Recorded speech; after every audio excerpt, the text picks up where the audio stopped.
Juste près de celui-là, c'est antique. Dans la nusra de l'Adab al-Mufrad, c'est al-Aqbuh. Et d'autres nusra, on en parle, Inch'Allah. Bon. Alhamdulillah, wassalatu wassalamu ala rasulillah.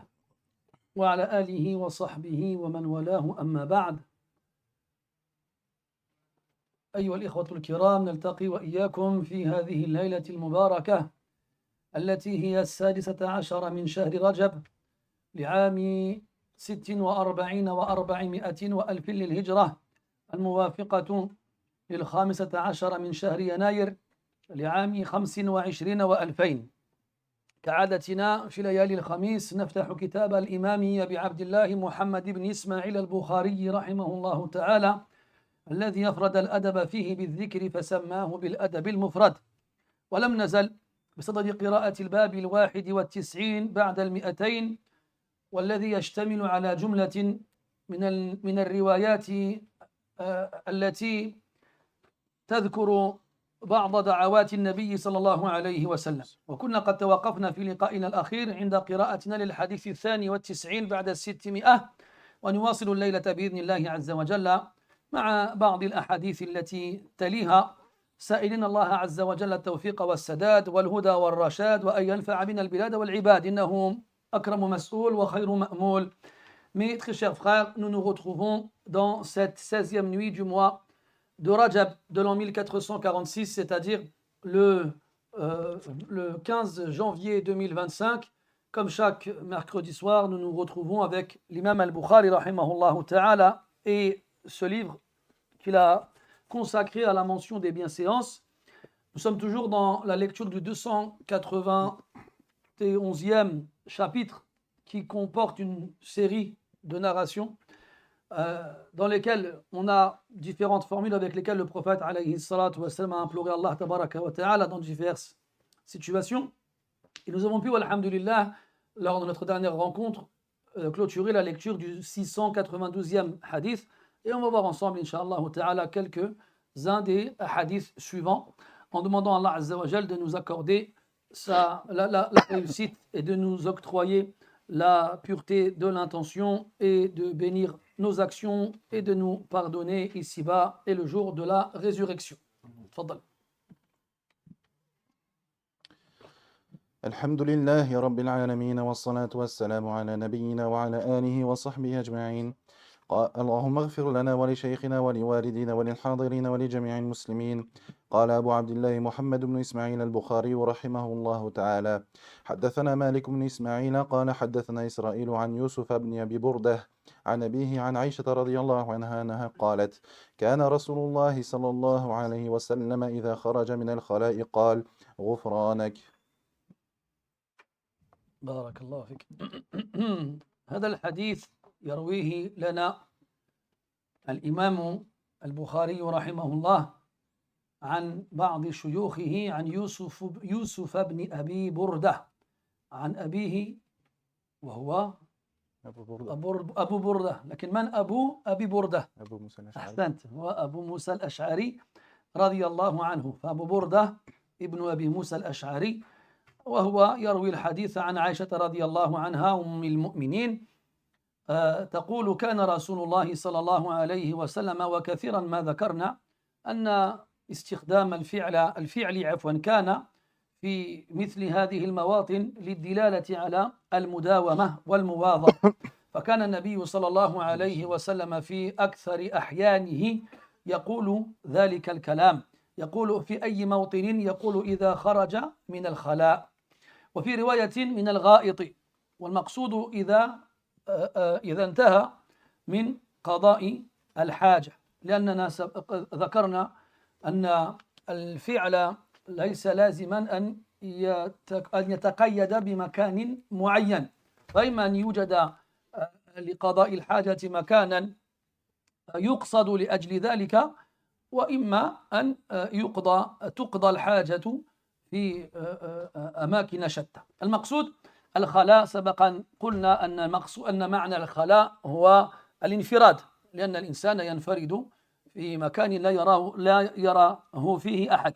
والغائط يطلق أولا على المكان المنخفض من الأرض، وكان يقصد لأن الإنسان فيه مستور عن أبصار الناس. ثم غلب استعماله على الفعل المفعول فيه. يقول قال أو إذا خرج من الخلاء أو من الغائط قال غفرانك، وغفرانك مصدر للفعل غفر، وهو منصوب على المفعولية المطلقة أو على المفعولية، فالفعل يقدر إما على بجنس المصدر فيقال أستغفرك غفرانا، أو أطلب منك أو أسألك غفرانك، ويجوز إذن الوجهان. ولماذا يطلب النبي صلى الله عليه وسلم من ربه عز وجل أن يغفر له بعد قضاء حاجته، مع أن قضاء الحاجة بالإضافة إلى كونه لازما فهو مباح ولا يتعلق به أمر ولا نهي؟ لهذا السؤال جوابان عند أهل العلم. قال العلماء أن النبي صلى الله عليه وسلم طلب المغفرة بعد ذلك لامتناعه حالة كونه قاضيا حاجته عن ذكر الله تبارك وتعالى، فإن الإنسان لا يجوز له أن يذكر الله عز وجل وهو يقضي حاجته. فلما امتنع عن ذكر الله عز وجل طلب من الله تعالى غفرانه لأجل ذلك. وقيل أن المناسبة وهي خلو الجسد مما يضره ومما يستغني عنه وليس له حاجة فيه نعمة من نعم الله تبارك وتعالى، وقد لا يدرك مدى هذه النعمة الإنسان، فيستغفر الله عز وجل على عجزه عن إدراك مدى النعمة، وبالتالي عجزه عن شكر الله عز وجل على هذه النعمة كما ينبغي. وقيل أيضا أنه لما رأى الأشياء المضرة تخرج من جسده تذكر أنها أجناس وأدران، وهي حسية، وهناك نوع آخر من الأجناس والأدران وهي المعنوية. فلما تخلى من الأجناس الحسية طلب الغفران لأجل أن يتخلى من الأدناس المعنوية، والعلم عند الله تبارك وتعالى. Dans ce hadith, l'imam al-Bukhari rahimahullah ta'ala nous le rapporte d'après Malik ibn Ismaïl, d'après Israël, d'après Yusuf ibn Abi Burda, d'après son père, d'après Aïcha radiyallahu anha.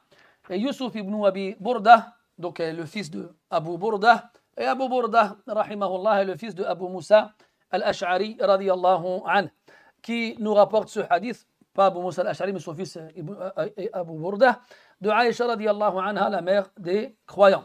Elle nous dit radiyallahu anha que le prophète alayhi salatu wassalam avait l'habitude de. Et comment est-ce qu'on comprend qu'il avait l'habitude de? Par l'emploi du verbe kana, qui ici a comme sens justement le fait d'exprimer l'habitude, quelque chose que l'on fait régulièrement. Idha kharaja min al-khala, lorsqu'il sortait de al-khala. On a vu la semaine dernière que le mot khala indiquait à la base l'isolation, le fait d'être seul, à l'abri de la compagnie de qui que ce soit. Et ce terme-là a été utilisé pour désigner l'endroit dans lequel on fait ses besoins. Donc al-khala. Et par la suite, d'ailleurs en arabe contemporain, on l'emploie encore, on dit baytu al-khala, pour désigner les toilettes. Et dans une version du hadith, on a al-gha'it. Et d'ailleurs, on a dans le Coran, aw ja'a ahadun minkum min al-gha'it, yarhamukallah. Et al-gha'it, à la base, ça fait référence à un endroit qui est affaissé par rapport au niveau du sol. Donc là, imaginons, on a le sol qui est à un niveau régulier et d'un coup, on a une sorte de descente, d'affaissement. Et donc, et donc cet affaissement-là, elle offre un obstacle empêchant les gens qui sont de l'autre côté de voir celui qui est en dessous.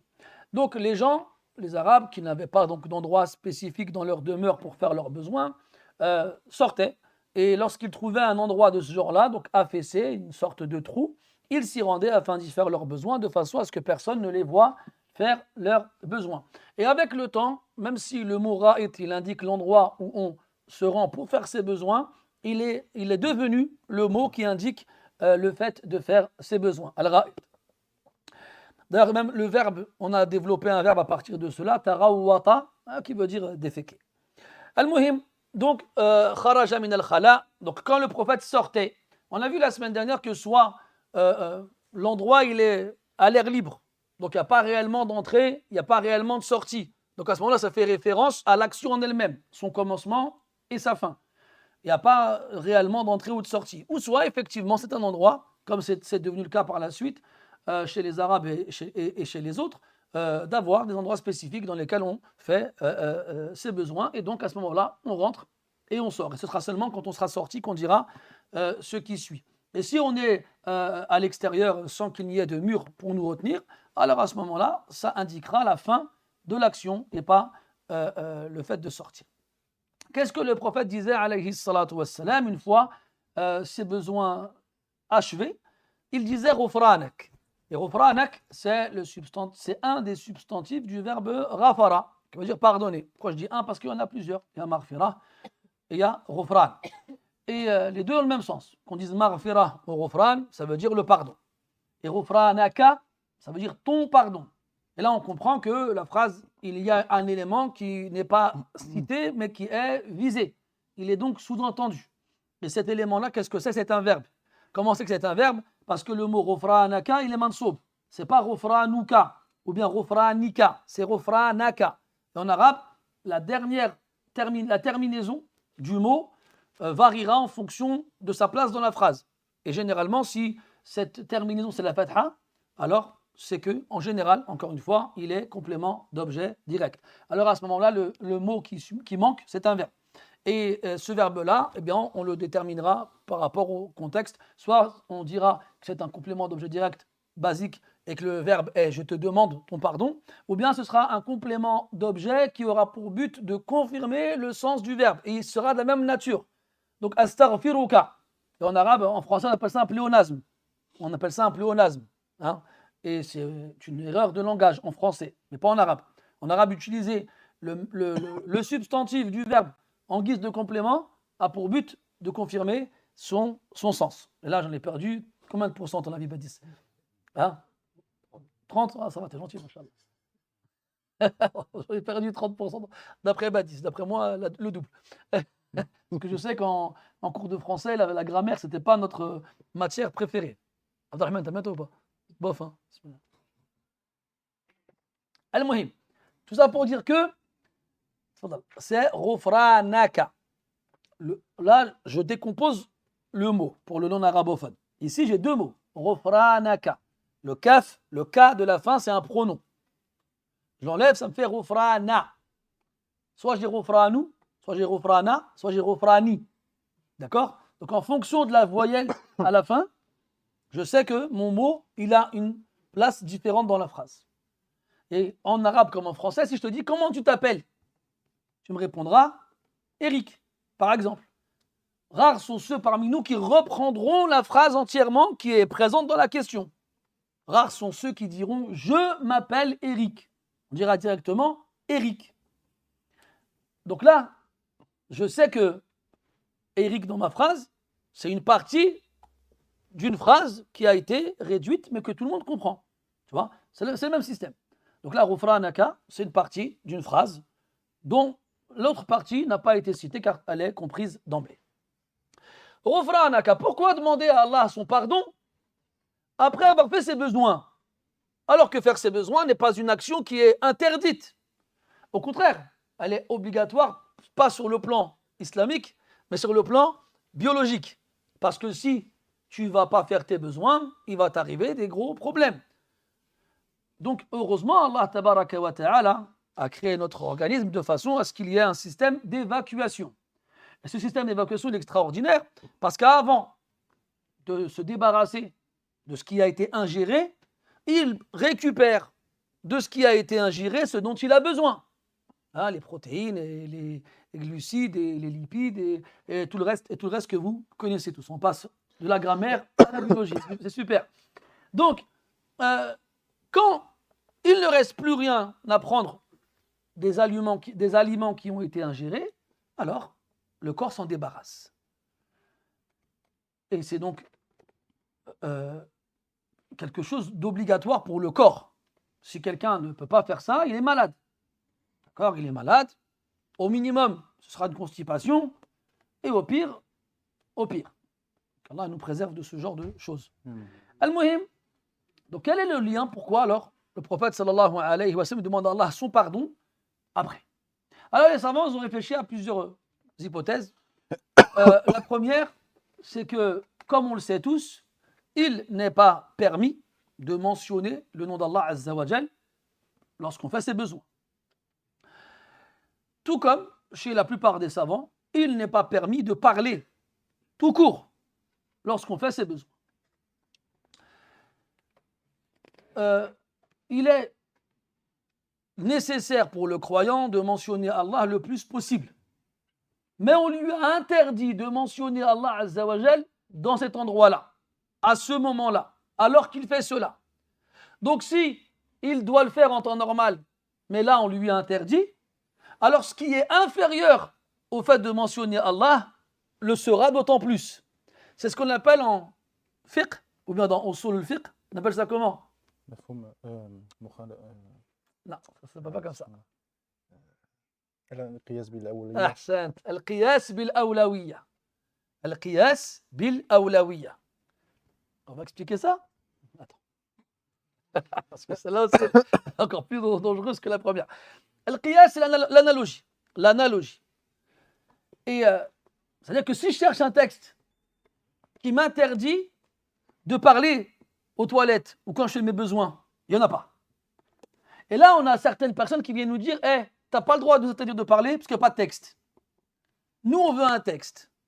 Mais il faut savoir que les ulama, les fuqaha, ont plusieurs façons de déduire les jugements des textes. Ou bien d'arriver à la conclusion que telle action a tel jugement. Exemple. Pour ceux qui disent il nous faut un texte, sinon on en de ton explication. Il n'y a pas de problème. C'est quoi le jugement de frapper ses parents? Pose la question. C'est haram. Il a dit haram le frère. Masha'Allah. C'est quoi le dalil? C'est-à-dire haram, c'est que tu as un dalil qat'i, il n'y a pas d'ishkal. C'est pas un dalil. Yes. Il a dit ولا تقل لهما أف. Il ne m'a pas dit ne les frappe pas. Mohamed. بالوالدين إحسانا. طيب imaginons dans un pays من الإحسان أن تضرب أحبابك. هذا يوجد ولا ما يوجد? Dans certains pays, c'est pas un mal de frapper. Tu sais, des fois, tu as vu que ton enfant, tu rigoles, tu lui fais un petit truc comme ça. C'est affectueux, c'est mignon, c'est sympa. Tu peux le faire avec ton père ou pas? C'est quoi le dalil?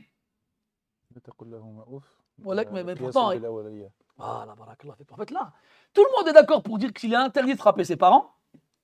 Même celui qui te dit hey, ton histoire de parler dans les toilettes, on n'en veut pas parce que tu n'as pas de dalil. Ben, je te pose la question, c'est quoi le dalil qu'il est interdit de frapper ses parents? Le dalil, c'est voilà, taqul lahuma ouf. C'est Elias, Mohamed, vous avez raison. Walakin, il y a le dalil et il y a l'istidlal. Le dalil, c'est le texte. L'istidlal, c'est l'amaliya. كيفية استخراج الحكم عفوا من الدليل. L'istidlal, c'est l'opération qui consiste à savoir comment extraire le jugement du dalil. Et donc, c'est quoi ici? Al-qiyas bil-awlawiyya. C'est une analogie par priorité. C'est quoi le pire? Dire à ses parents ouf ou les frapper? Ayman.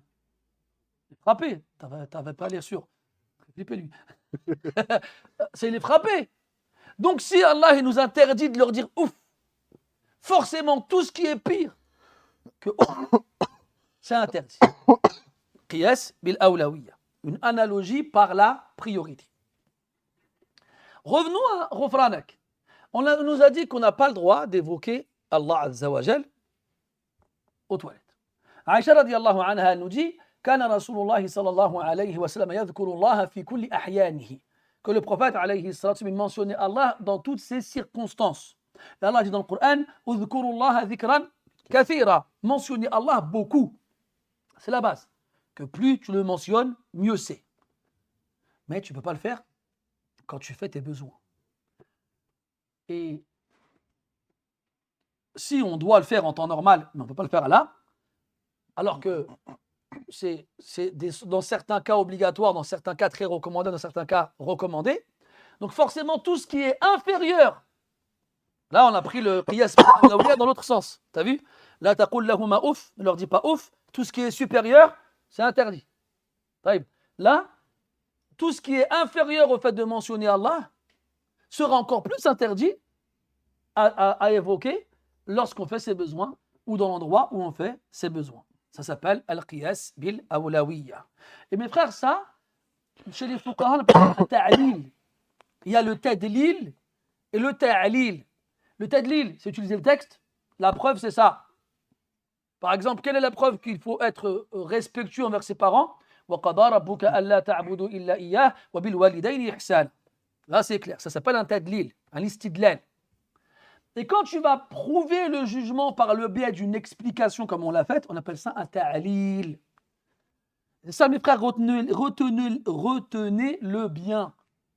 Pour que quand vous serez face à des gens qui vous disent dalil, en restreignant et en réduisant et en minimisant la fenêtre de l'argumentation dans l'islam à la présence d'un texte, faites-leur comprendre que c'est beaucoup plus large qu'ils ne le pensent.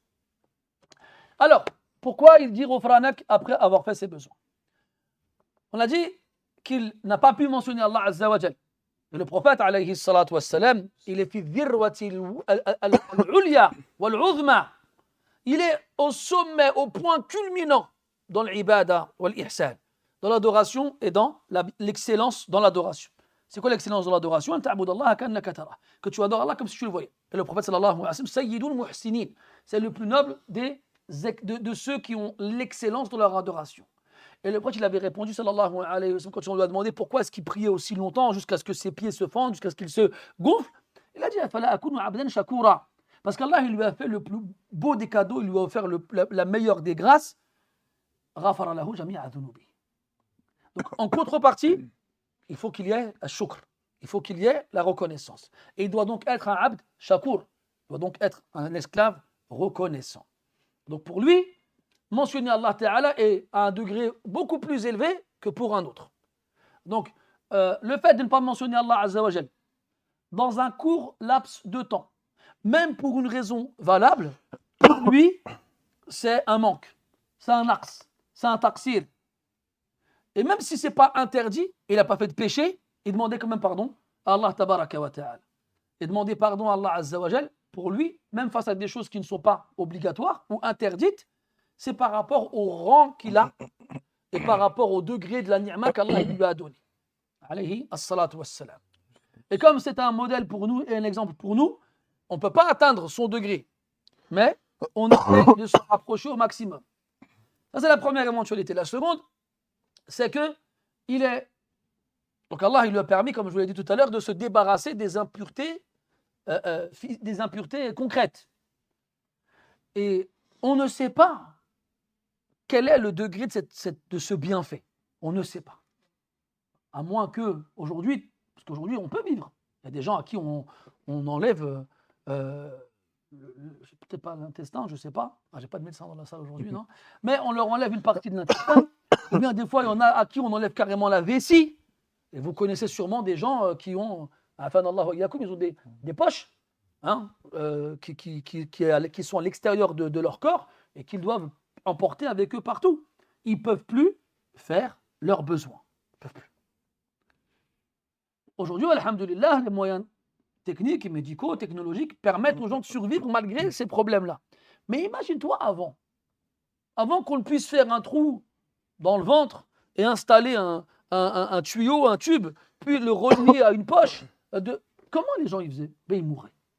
Ils mourraient.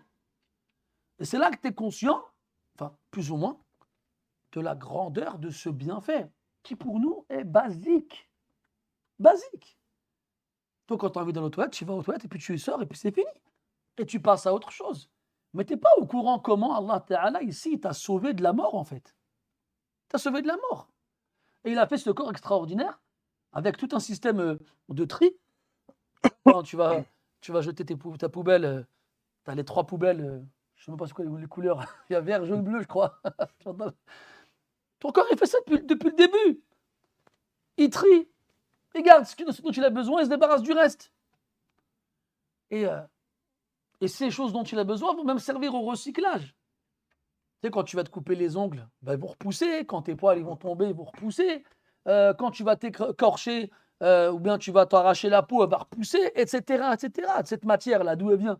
Cette matière première, il faut bien du stock pour pouvoir refaire tout ça. Al-Muhim, tout ça pour dire que Allah Ta'ala, il a créé quelque chose d'extraordinaire. On est nous. Il dit subhanahu wa ta'ala wa fi sama'i rizquha, il dit subhanahu wa ta'ala was-sama'a banaynaha bi aydin wa inna lamusi'un wal arda farashnaha fa ni'mal mahidun wa min kulli shay'in khalaqna zawjayn la'allakum tadhakkarun. Non, c'est pas ça. Il dit sanurihim ayatina fil afaqi wa fi anfusihim hatta yatabayyana lahum annahu al-haqq. Nous leur montrerons nos signes dans les confins de la création et en eux-mêmes. Et en eux-mêmes. Wa fi anfusihim. Les signes.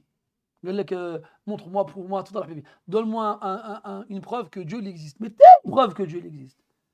C'est fou quand même comment cette perfection qui est face à nous régulièrement et constamment et tout le temps ne nous suffit pas comme preuve. Et après, tu as toujours la phrase qui tue, la nature, elle est bien faite. Qabbahahumullah. Vous savez, là, je vais m'adresser, peut-être que Bilal, je ne sais pas, peut-être, parce qu'aujourd'hui, les enfants, ils ne sont pas comme nous avant. Quand on était petits avant, on sortait jouer dehors et on trouvait des trucs par terre qui venaient des arbres. Et on les ouvrait en deux au niveau de l'extrémité, puis on se les collait sur le nez comme ça, là. Vous voyez ça ou pas? Mais c'est quoi ces enfants là? Mais vous avez grandi où, punaise? Fouad, tu me fais peur. Et on appelait ça les hélicoptères, parce que quand ils tombaient des branches, ils tournaient sur eux-mêmes et ils volaient. Tu vois, c'est quoi? Je ne sais pas, ça s'appelle comment? On appelle ça des hélicoptères. Hein? C'est vrai, ça vous parle, les mazels? Bilal, t'as jamais joué avec ça? Waouh, on fait trop de la peine, les enfants d'aujourd'hui. Donc, c'est un truc qui, je ne sais pas, il est dans les branches de certains arbres. Et il tombe. Quand c'est l'automne, il tombe. Et quand il tombe, par là, il tourne sur lui-même, comme l'hélice d'un hélicoptère. Et nous, on le ramassait. Et quand tu l'ouvrais à l'extrémité, ça collait. Et on se mettait sur le nez. Puis on faisait, oh, regarde, j'ai un nez de je sais pas quoi. J'ai vu tout à l'heure une vidéo qui expliquait, c'est fou encore, qui t'explique, écoute bien, ça c'est que l'arbre, écoute bien, ça me rend fou ça. L'arbre, il a décidé que le truc puisse voler de façon à sortir du périmètre de l'arbre qui couvre la lumière du soleil avec son ombre. Parce que si la graine, parce qu'en fait ça tient des graines, ça porte des graines de l'arbre, ce truc-là. Si la graine elle tombait là où elle aurait dû tomber normalement, eh ben, elle resterait sous l'ombre de l'arbre et donc elle ne serait pas éclairée par le soleil et donc elle ne pourrait pas germer. Donc, l'arbre a décidé, tiens, c'est galère à cause de mes branches, il n'y a pas de soleil qui peut éclairer mes graines. Eh bien, je vais les équiper d'hélices comme un hélicoptère, comme ça, en tombant, elles seront emportées, et elles s'éloigneront de mon périmètre. Résultat, elles pourront bénéficier de la lumière du soleil et germer. C'est l'arbre qui a décidé d'équiper. Mais mets-lui je sais pas moi, mets-lui un jetpack. Pourquoi tu lui mets juste des hélicoptères? Mets-lui un moteur, mets-lui des jambes, mets-lui des mains. C'est fou ça, l'arbre, c'est l'arbre. Mets-toi, des hélices d'hélicoptère. Combien de gens sont tombés par la fenêtre ou par d'une branche ou du sommet d'une montagne? Pourquoi on se prend la tête, on construit des avions? Équipons-nous d'ailes et puis volons comme les oiseaux. Ça veut dire que c'est les créatures elles-mêmes qui choisissent ce dont elles ont besoin. Il faut arrêter un moment quand même. Et ces gens-là se moquent des croyants parce qu'ils croient en un créateur. Qui a le plus le droit de se moquer de l'autre? Qui, franchement? chez les humains, plus la machine elle est perfectionnée, elle est compliquée, elle est complexe, plus on peut juger de celui qui en est à l'origine comme étant un cerveau, comme étant quelqu'un de supérieur intellectuellement aux autres. Ça marche que dans les constructions humaines. Tout ce qui existe dans la création, ça s'est fait tout seul. Arrêtez quand même. Ils disent qu'un homme, il est parti voir un roi à l'époque d'Abu Hanifa, rahimahullah. Il dit, moi je suis un athée, je veux vous prouver par des arguments rationnels que Dieu n'existe pas. Ramenez-moi un de vos savants, je vais vous prouver que j'aurai le dessus sur lui. Alors à cette époque-là, Abu Hanifa était connu, rahimahullah, pour sa logique et son intelligence. Et je vais te ramener Abu Hanifa. Alors ils se mettent d'accord sur un rendez-vous. Le jour du rendez-vous, à l'heure, Abu Hanifa il arrive en retard. Il met du temps avant d'arriver. Et là l'autre, l'athée, est là en train d'attendre jusqu'à perdre patience. Au bout d'un moment, finalement, Abu Hanifa il arrive. Il s'excuse pour son retard, il dit voilà, excusez-moi, je voulais être à l'heure, mais malheureusement, il y a eu une inondation et le chemin que je prenais d'habitude, il a été donc recouvert d'eau. Et là, j'étais en train d'attendre, à chercher un moyen pour traverser, et d'un coup, il y a des planches de bois qui étaient posées à côté de moi. Ben, elles se sont réunies, et puis d'un coup, elles ont fait un bateau, et puis finalement, ben, j'ai pu prendre le bateau et traverser l'eau et venir. Là, tu te moques de moi, quoi. Tu crois vraiment qu'un bateau va se construire tout seul? Bon, Hanifa dit pourquoi? C'est pas possible. Parce que c'est pas possible. Si tu as pris un bateau, c'est que quelqu'un l'a construit. Mais toi alors? Et toute la création, elle s'est faite toute seule? Si elle existe, c'est quelqu'un l'a créée. Donc Dieu et Allah, il existe. Voilà, il a clôturé le débat avant même qu'il ne commence. Et Al-Maqsoud, je reviens au hadith. Ghufranak. Je suis en train de vous dire, mais comment je me suis retrouvé là? Ghufranak, idhan, Allah il nous a créé un corps extraordinaire. Extraordinaire. Le mot il est faible. Moi je vous invite mes frères, au lieu de regarder des vidéos bizarres sur internet qui ne servent à rien, genre comment un chien il fait pour... Non, des fois c'est intéressant aussi, le chien, comment il peut respirer, comment les odeurs, comment ça s'appelle, les distances que son odorat peut couvrir. Ouais, j'allais dire, c'est pas les autres vidéos où tu as des combats de chiens par exemple, ou des combats de coqs, ou bien des vidéos qui servent à rien, tu vois. Il y en a malheureusement énormément. Donc regardez les vidéos qui expliquent le monde animal, qui expliquent la création, qui expliquent les choses extraordinaires qui existent dans ce qu'Allah il a créé, vous n'en sortirez que plus convaincus de la puissance d'Allah subhanahu wa ta'ala. Et en premier, le corps humain, dans toutes les formes. Ils disent les yeux. Rien que les yeux, normalement sur la logique, c'est pas possible qu'on ait des yeux. Je vous invite à vous renseigner là-dessus. Les médecins, ils ont expliqué que la présence des yeux dans la boîte crânienne, c'est impossible. Et pourtant, ça fonctionne. C'est comme les abeilles. Je passe du coq à l'âne, vous m'excusez.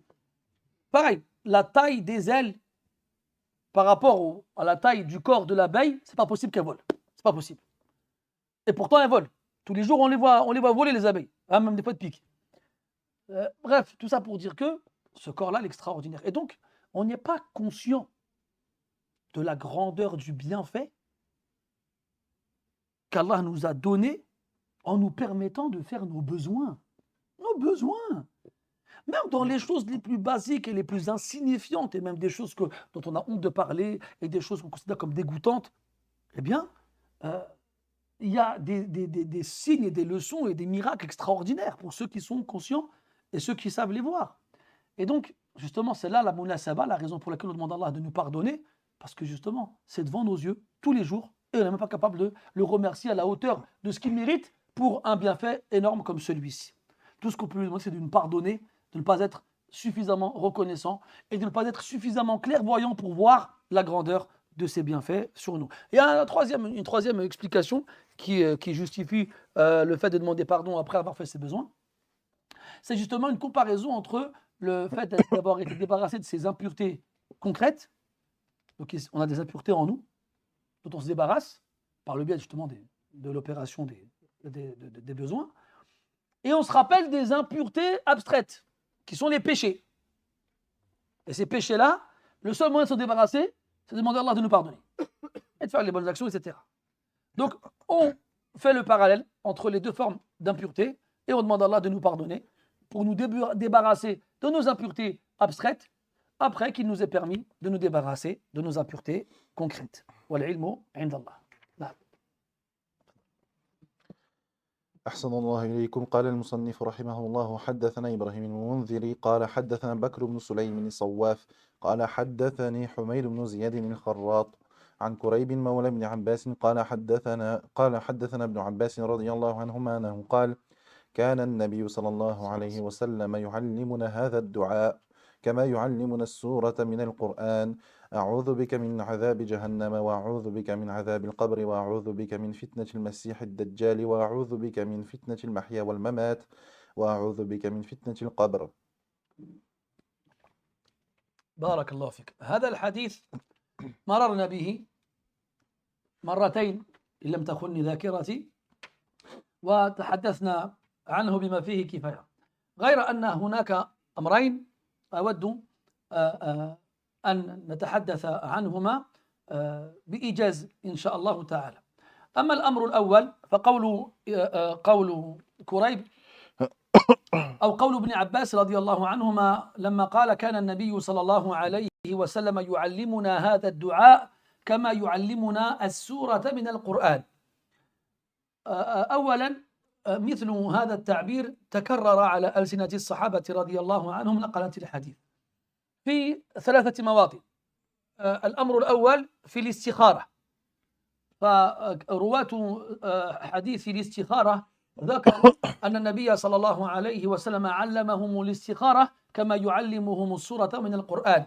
والأمر الثاني التشهد، فقد جاء في حديث ابن مسعود رضي الله عنه وغيره أن النبي صلى الله عليه وسلم كانوا يعلمهم التشهد كما يعلمهم السورة من القرآن. والأمر الثالث الذي هو بين أيدينا من حديث ابن عباس رضي الله عنهما أن النبي صلى الله عليه وسلم كان يعلمهم هذا الدعاء كما يعلمهم السورة من القرآن. هذا الأمر الأول. الأمر الثاني هو ما مقصودهم بهذا التشبيه، هو أحد أمرين. الأمر الأول في تتبع النبي صلى الله عليه وسلم أصحابه بعدما تعلموه أن يؤدوه كما سمعوه، حرفا حرفا، كلمة كلمة، كلمة كلمة. جاء في بعض روايات ابن مسعود رضي الله عنه في حديث التشهد أنه كان يأخذ عليهم الواو والألف إذا لم يكون موجودين، أو إذا كان موجودين في غير محلهما. والأمر الثاني في التركيز، فقد جاء في حديث ابن مسعود رضي الله عنه في تعليم التشهد أن يده كانت في يد النبي صلى الله عليه وسلم، فكان يركز تركيزا شديدا وبالغا أن يتعلموا مثل هذه الصيغ بالحرف وكما يعلمهم القرآن. فكان عليه الصلاة والسلام إذا أقرأهم القرآن نظر في حفظهم للقرآن وطلب منهم أن يقرؤوه عليه. ومن ذلك حديث ابن مسعود رضي الله عنه لما قال له النبي صلى الله عليه وسلم: اقرأ علي القرآن، فقال: أعليك أقرأ وعليك أنزل، أو أقرأ لك وعليك أنزل؟ قال: إني أحب أن أسمعه من غيري. المقصود هذا يدل على أهمية هذا الدعاء، وأنه ينبغي حفظه، وأنه ينبغي إتقان حفظه وعدم الخطأ في لما يقوله من يحتاج إليه. فهذا الدعاء يتضمن أشياء هي من الأهمية بمكان في حياة كل إنسان. هذا الأمر الأول. أما الأمر الثاني فقوله عليه الصلاة والسلام: أعوذ بك من عذاب القبر، ثم قال: أعوذ بك من فتنة القبر. وما الفرق بين الفتنة والعذاب؟ الفتنة هو سؤال الملكين، فقد قضى الله تبارك وتعالى أن يأتي كل ميت بعدما توسد في قبره دفينا ملكان، وهذان الملكان موكلان بإقعاد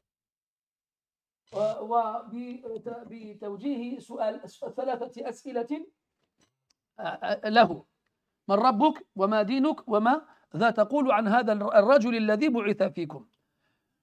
فإذا كان الميت مؤمنا ثبته الله تبارك وتعالى بالقول الثابت، فقال ربي الله وديني الإسلام وهذا الرجل محمد صلى الله عليه وسلم.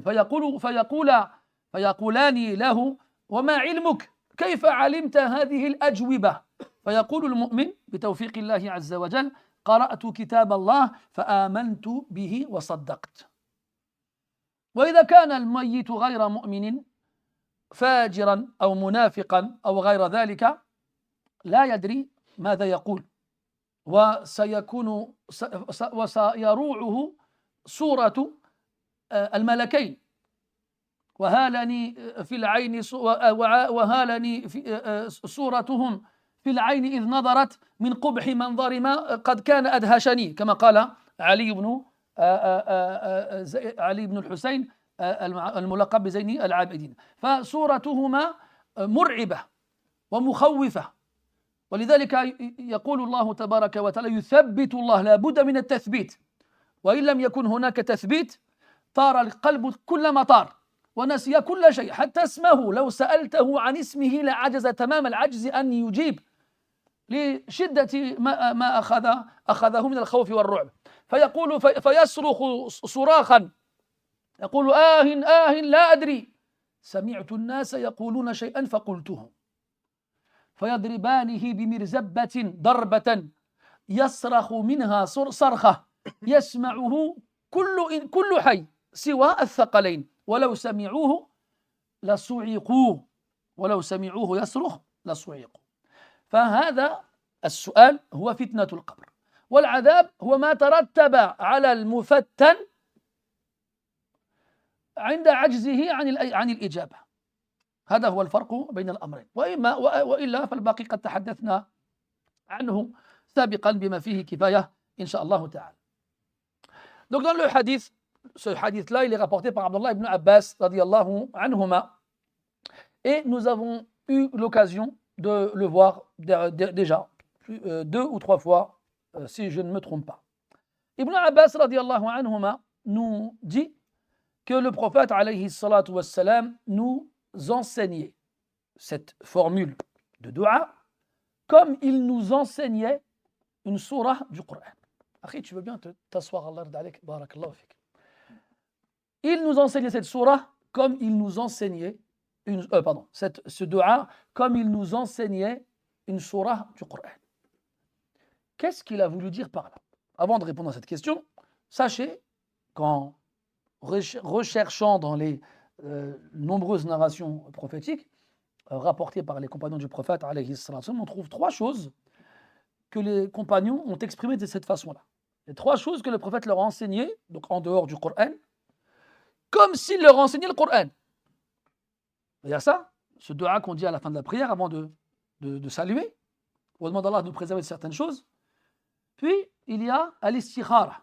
Al-istikhara, c'est la demande de consultation. Lorsqu'on consulte Allah tabaraka wa ta'ala pour une affaire importante. Et ce n'est pas que pour le mariage, comme tu pourrais y croire. Hein? Parce que on connaît l'istikhara que dans le mariage. Le reste, ça ne sert à rien, malheureusement. Alors que non, les Sahaba radiyallahu anhum s'en servaient quand ils devaient voyager, quand ils devaient commercer. Même, ils disent même hatta idha ihtaja ahaduna ila al-milhi fi at-ta'am. Même si il fallait mettre du sel dans la nourriture. Ils s'en servaient vraiment tout le temps, et pas seulement quand ils voulaient se marier. Petite parenthèse, arrêtez de croire que la réponse à l'istikhara, c'est un rêve. D'accord? من قواعد شريعتنا أن الدين لا يؤخذ من الأحلام. Parmi les règles de notre religion, c'est que les jugements ne se prennent pas des rêves. Ça, il faut oublier ça. Encore plus, toi, tu es là, tu as vu une sœur, elle est toujours pareil, masha'Allah, des sœurs, masha'Allah, avec vous. Pourtant, on n'entend que des astaghfirullah. Al-Muhim, il est là, Akhi, j'ai fait une muqabala, la sœur, masha'Allah, elle est opérationnelle, elle a accepté toutes les conditions, Et en plus, j'ai fait un rêve, je l'ai vue, elle était là, il y avait des fleurs sur sa tête, et il y avait des oiseaux qui tournaient autour, il y avait le soleil qui l'inondait de sa lumière. C'est elle. Arrête de regarder trop la télé, mon frère. D'accord? Il n'y a pas de rêve. Ça, oublie les rêves. Oublie. D'accord? Et la sunna, quand tu fais l'istikhara, après l'avoir faite, lance-toi dans l'affaire pour laquelle tu fais l'istikhara. Ça va te faciliter. Soit il va te montrer, à travers certains obstacles qui vont se dresser dans ton chemin, que ce n'est pas une chose pour toi. Taïb. Donc on a dit l'istikhara, la demande de consultation. At-tashahhud, quand on va faire la formule de témoignage à la fin de la prière. Tahiyyatu lillahi ila akhirih. Abdullah ibn Mas'ud radiyallahu anhu, il nous dit que le prophète leur enseigne cette formule-là, at-tashahhud, comme il leur enseigne une surah du Coran. Et la troisième, le hadith d'Ibn Abbas avec le dua qu'on dit à la fin de la prière, Allahumma inni a'udhu bika min fitnati al-qabr ou min adhab al-qabr ila akhirih. Donc là, première chose, c'est ces trois éléments-là dans lesquels les Sahaba radiyallahu anhum ont utilisé cette comparaison dans la façon que le prophète leur enseignait ces trois formules-là, comme il leur enseignait une surah du Coran. Et là, les savants ils ont dit que cette expression-là, elle avait deux sens possibles. Et l'une n'empêche pas l'autre. C'est-à-dire que là, pardon, n'empêche pas l'autre. La première, c'est dans la façon de leur enseigner. C'est-à-dire, yulaqinuhu, il va leur faire répéter. Il va s'assurer qu'ils l'ont bien retenu. Il va leur faire répéter et il va corriger les éventuelles erreurs qu'ils auraient pu faire. Si un alif qui n'est pas à sa place ou un waw qui n'est pas à sa place, etc., etc. Donc il va les reprendre comme ils lisent le Coran. Si quelqu'un il avait dit Alhamdulillahi Rabbal Alamin, Rabbi, il va reprendre l'erreur, il va le corriger sur l'erreur. Parce que c'est le Coran, il doit être récité parfaitement. Donc il va les reprendre, il va s'assurer qu'ils l'ont bien mémorisé et qu'ils l'ont bien répété. Et il va s'assurer de corriger les erreurs qui auraient pu être faites. On a un hadith, il est rapporté par Ibn Saïd après le Bara ibn Azib radiyallahu anhu dans le dua que le prophète leur apprend à dire avant de dormir. Allahumma aslamtu nafsi ilayk wa wajjahtu wajhi ilayk ila akhirih. Et à la fin, amantu bi kitabika alladhi anzalt wa bi nabiyyika alladhi arsalt. J'ai cru en ton livre que tu as fait descendre et en ton prophète que tu as envoyé. Après, il a dit, Al-Bara, vas-y, répète maintenant. Al-Bara, il a répété tout ce qu'il a entendu. À la fin, il s'est trompé. Au lieu de dire, il a dit, amantu bi kitabika alladhi anzalt wa bi rasulika alladhi arsalt. Il a dit Rasoul ou le dire Nabi. Je lui ai dit non, bi nabiyyika alladhi arsalt. Il a repris sur le mot. Pourtant, en termes de sens, ce n'est pas très différent. Mais il y a quand même une nuance. Donc, c'est ça le premier sens. Le deuxième sens, quand ils nous disent qu'il leur a appris ces choses-là comme il leur apprend une surah du Coran, ça veut dire dans l'importance de ces du'as. Comme le Coran, on ne peut pas s'en passer, on a besoin dans la prière. Allah dit faqra'u ma tayassara min al-Qur'an. On doit lire le Coran dans la prière. Wa ala wajhi al-khusus, c'est plus précisément al-Fatiha. Donc on ne peut pas se passer du Coran, notamment dans la prière, comme on ne peut pas s'en passer en dehors de la prière.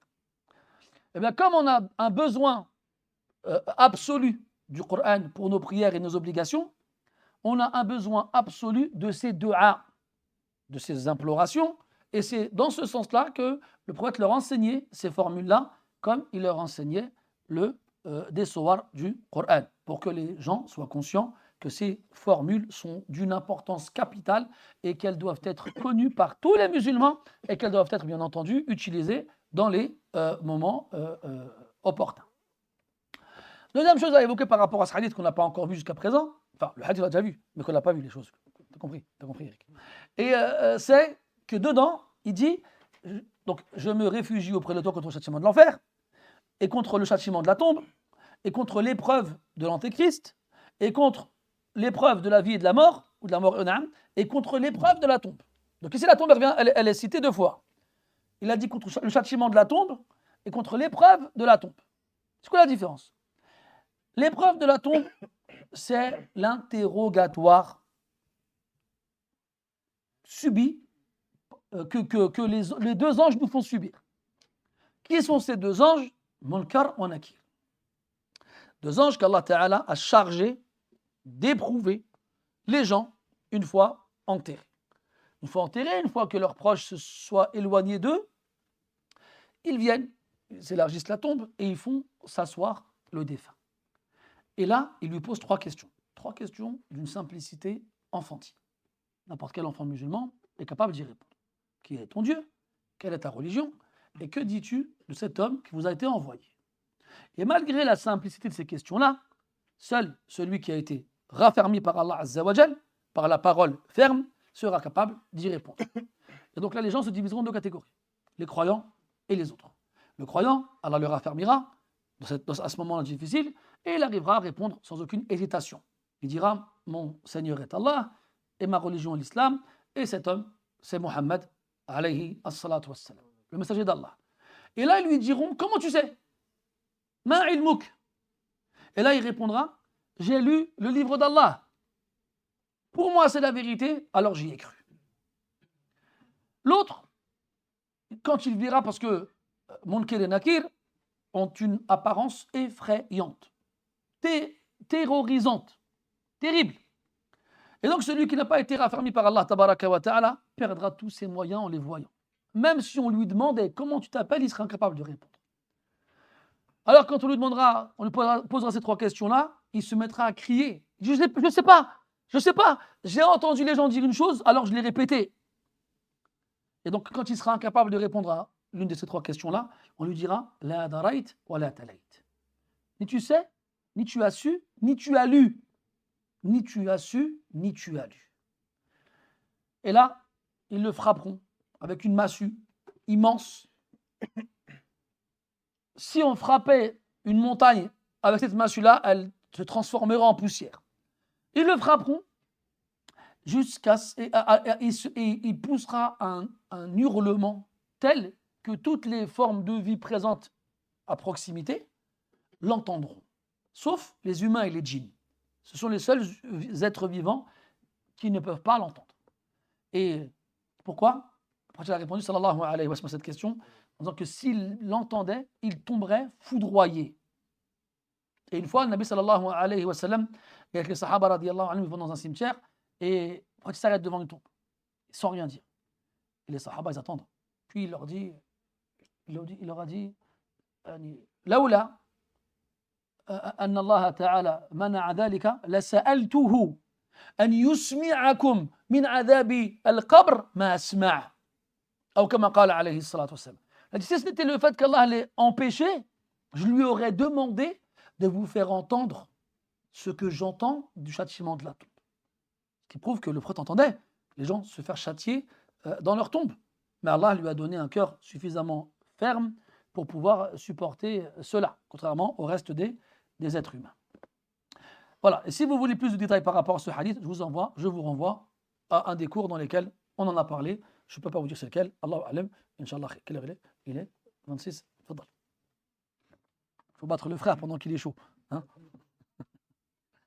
صلى الله عليكم. قال المصنف رحمه الله حدثنا علي بن عبد الله قال حدثنا مهدي عن سفيان عن سلمة بن كهيل عن كريب عن ابن عباس رضي الله عنهما أنه قال بت عند خالة ميمونة رضي الله عنها فقام النبي صلى الله عليه وسلم فأتى حاجته فغسل وجهه ويديه ثم نام ثم قام فأتى القربة فأطلق شناقها ثم توضأ وضوءا بين وضوءين ولم يكثر وقد أبلغ فصلى فقمت فتمطيت كراهية أن يرى أني كنت أرقبه فتوضأت فقام يصلي فقمت عند يساره فأخذ بأذني فأدارني عن يمينه فتتامت صلاته من الليل بتضعيف الميم.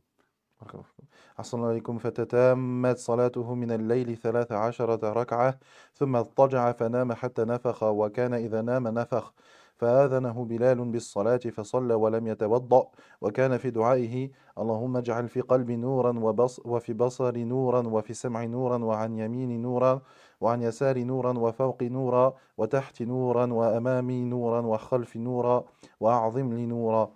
قال كريب وسبعا في التابوت فلقيت رجلا من ولد العباس نعم أحسن عليكم. فلقيت رجلا من ولد العباس رضي الله عنه فحدثني بهن فذكر عصبي ولحمي ودمي وشعري وبشري وذكر خصلتين. زيد.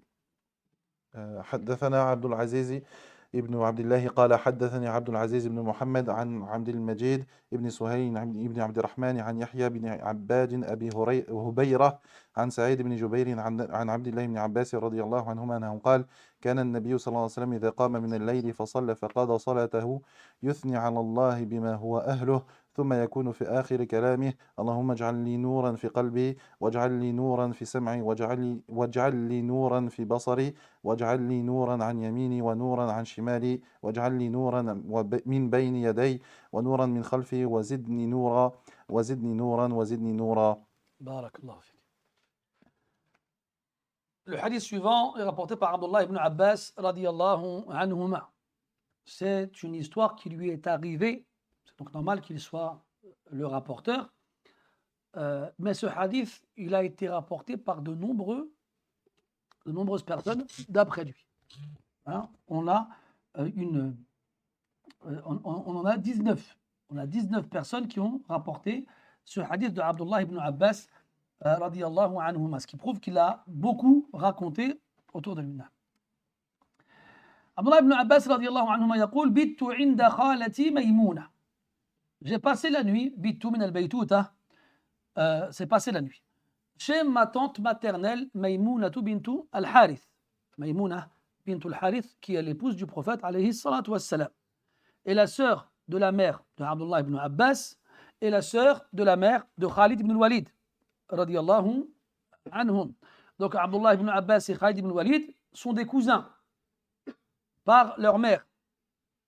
Mais Khalid n'est pas un cousin du prophète alayhi salatu wassalam, alors que Abdullah ibn Abbas en est un, parce que c'est le fils de l'Abbas qui est l'oncle du prophète alayhi salatu wassalam.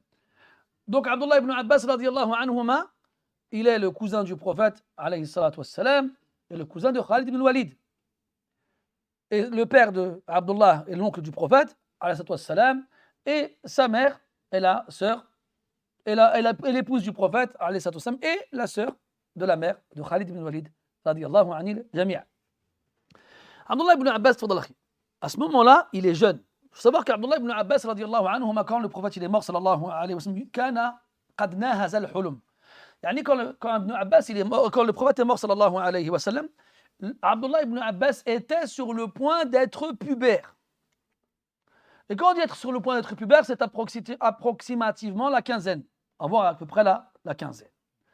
Et Abdullah ibn Abbas radiyallahu anhuma, il profite que sa tante Maïmouna bint al-Harith radiyallahu anha soit donc l'épouse du prophète alayhi sallam, pour aller passer la nuit chez elle. Et dans une version du hadith, le prophète et Maïmouna, ils ont une sorte de coussin. Ça s'appelle comment le coussin qu'on lit long là? Traversin, merci. Hein? Ça? Ouais, voilà. C'était bien au début, pourquoi t'as... Le long coussin. Donc, le prophète et Maïmouna dorment sur la longueur, et Ibn Abbas il s'est mis sur la largeur, pour montrer la proximité.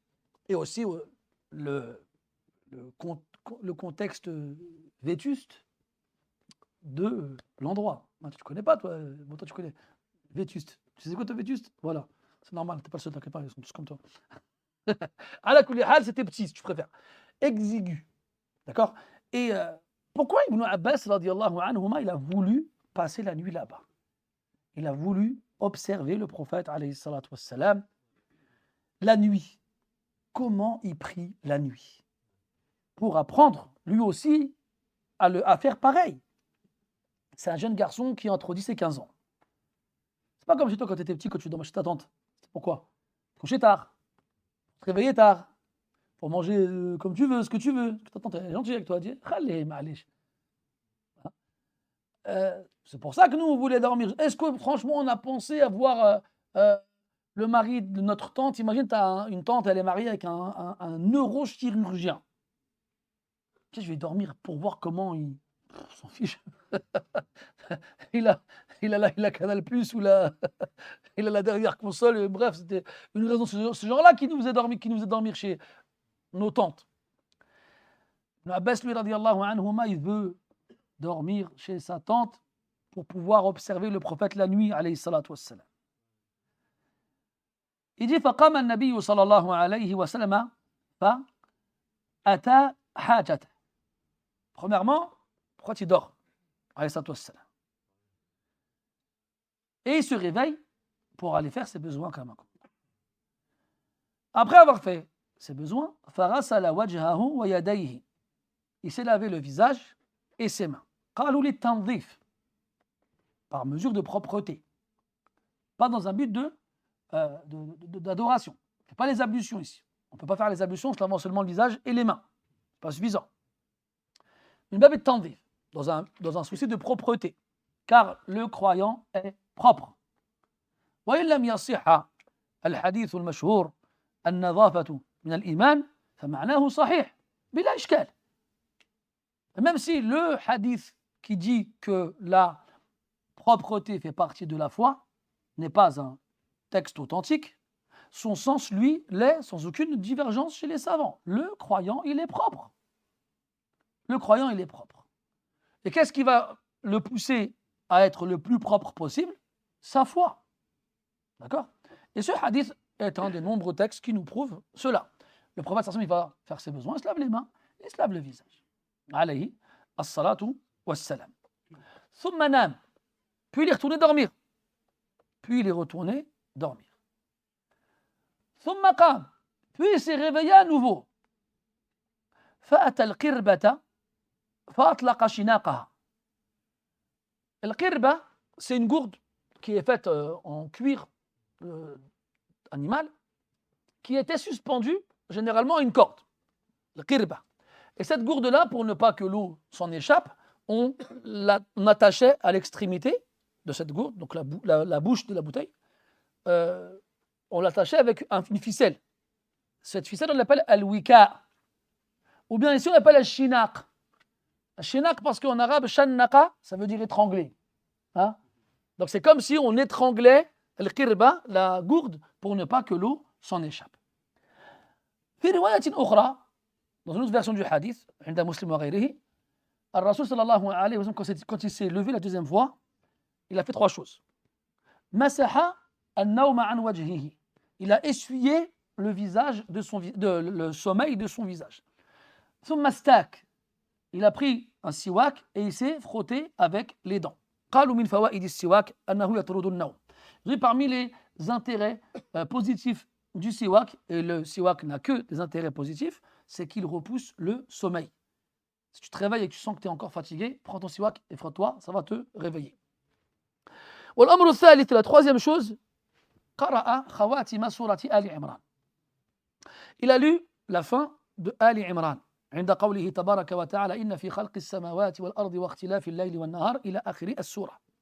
Les 10 versets, de là jusqu'au 10e verset. Puis, donc, il s'est levé et il a été donc voir, il s'est dirigé au niveau de la gourde et il a ouvert, donc il a dénoué la ficelle et il a fait les ablutions. Et là, Abdullah ibn Abbas, radiallahu anhu, comment il sait ça? Masha'Allah, mais encore. Il était réveillé. Ça veut dire quoi? Il n'a pas dormi. Ibn Abbas, radiallahu anhu, c'est un jeune garçon d'entre 10 et 15 ans. Il est venu spécialement pour ça. Il n'a pas dormi. Il a attendu. Et il observe les moindres faits et gestes du prophète, alayhi salam.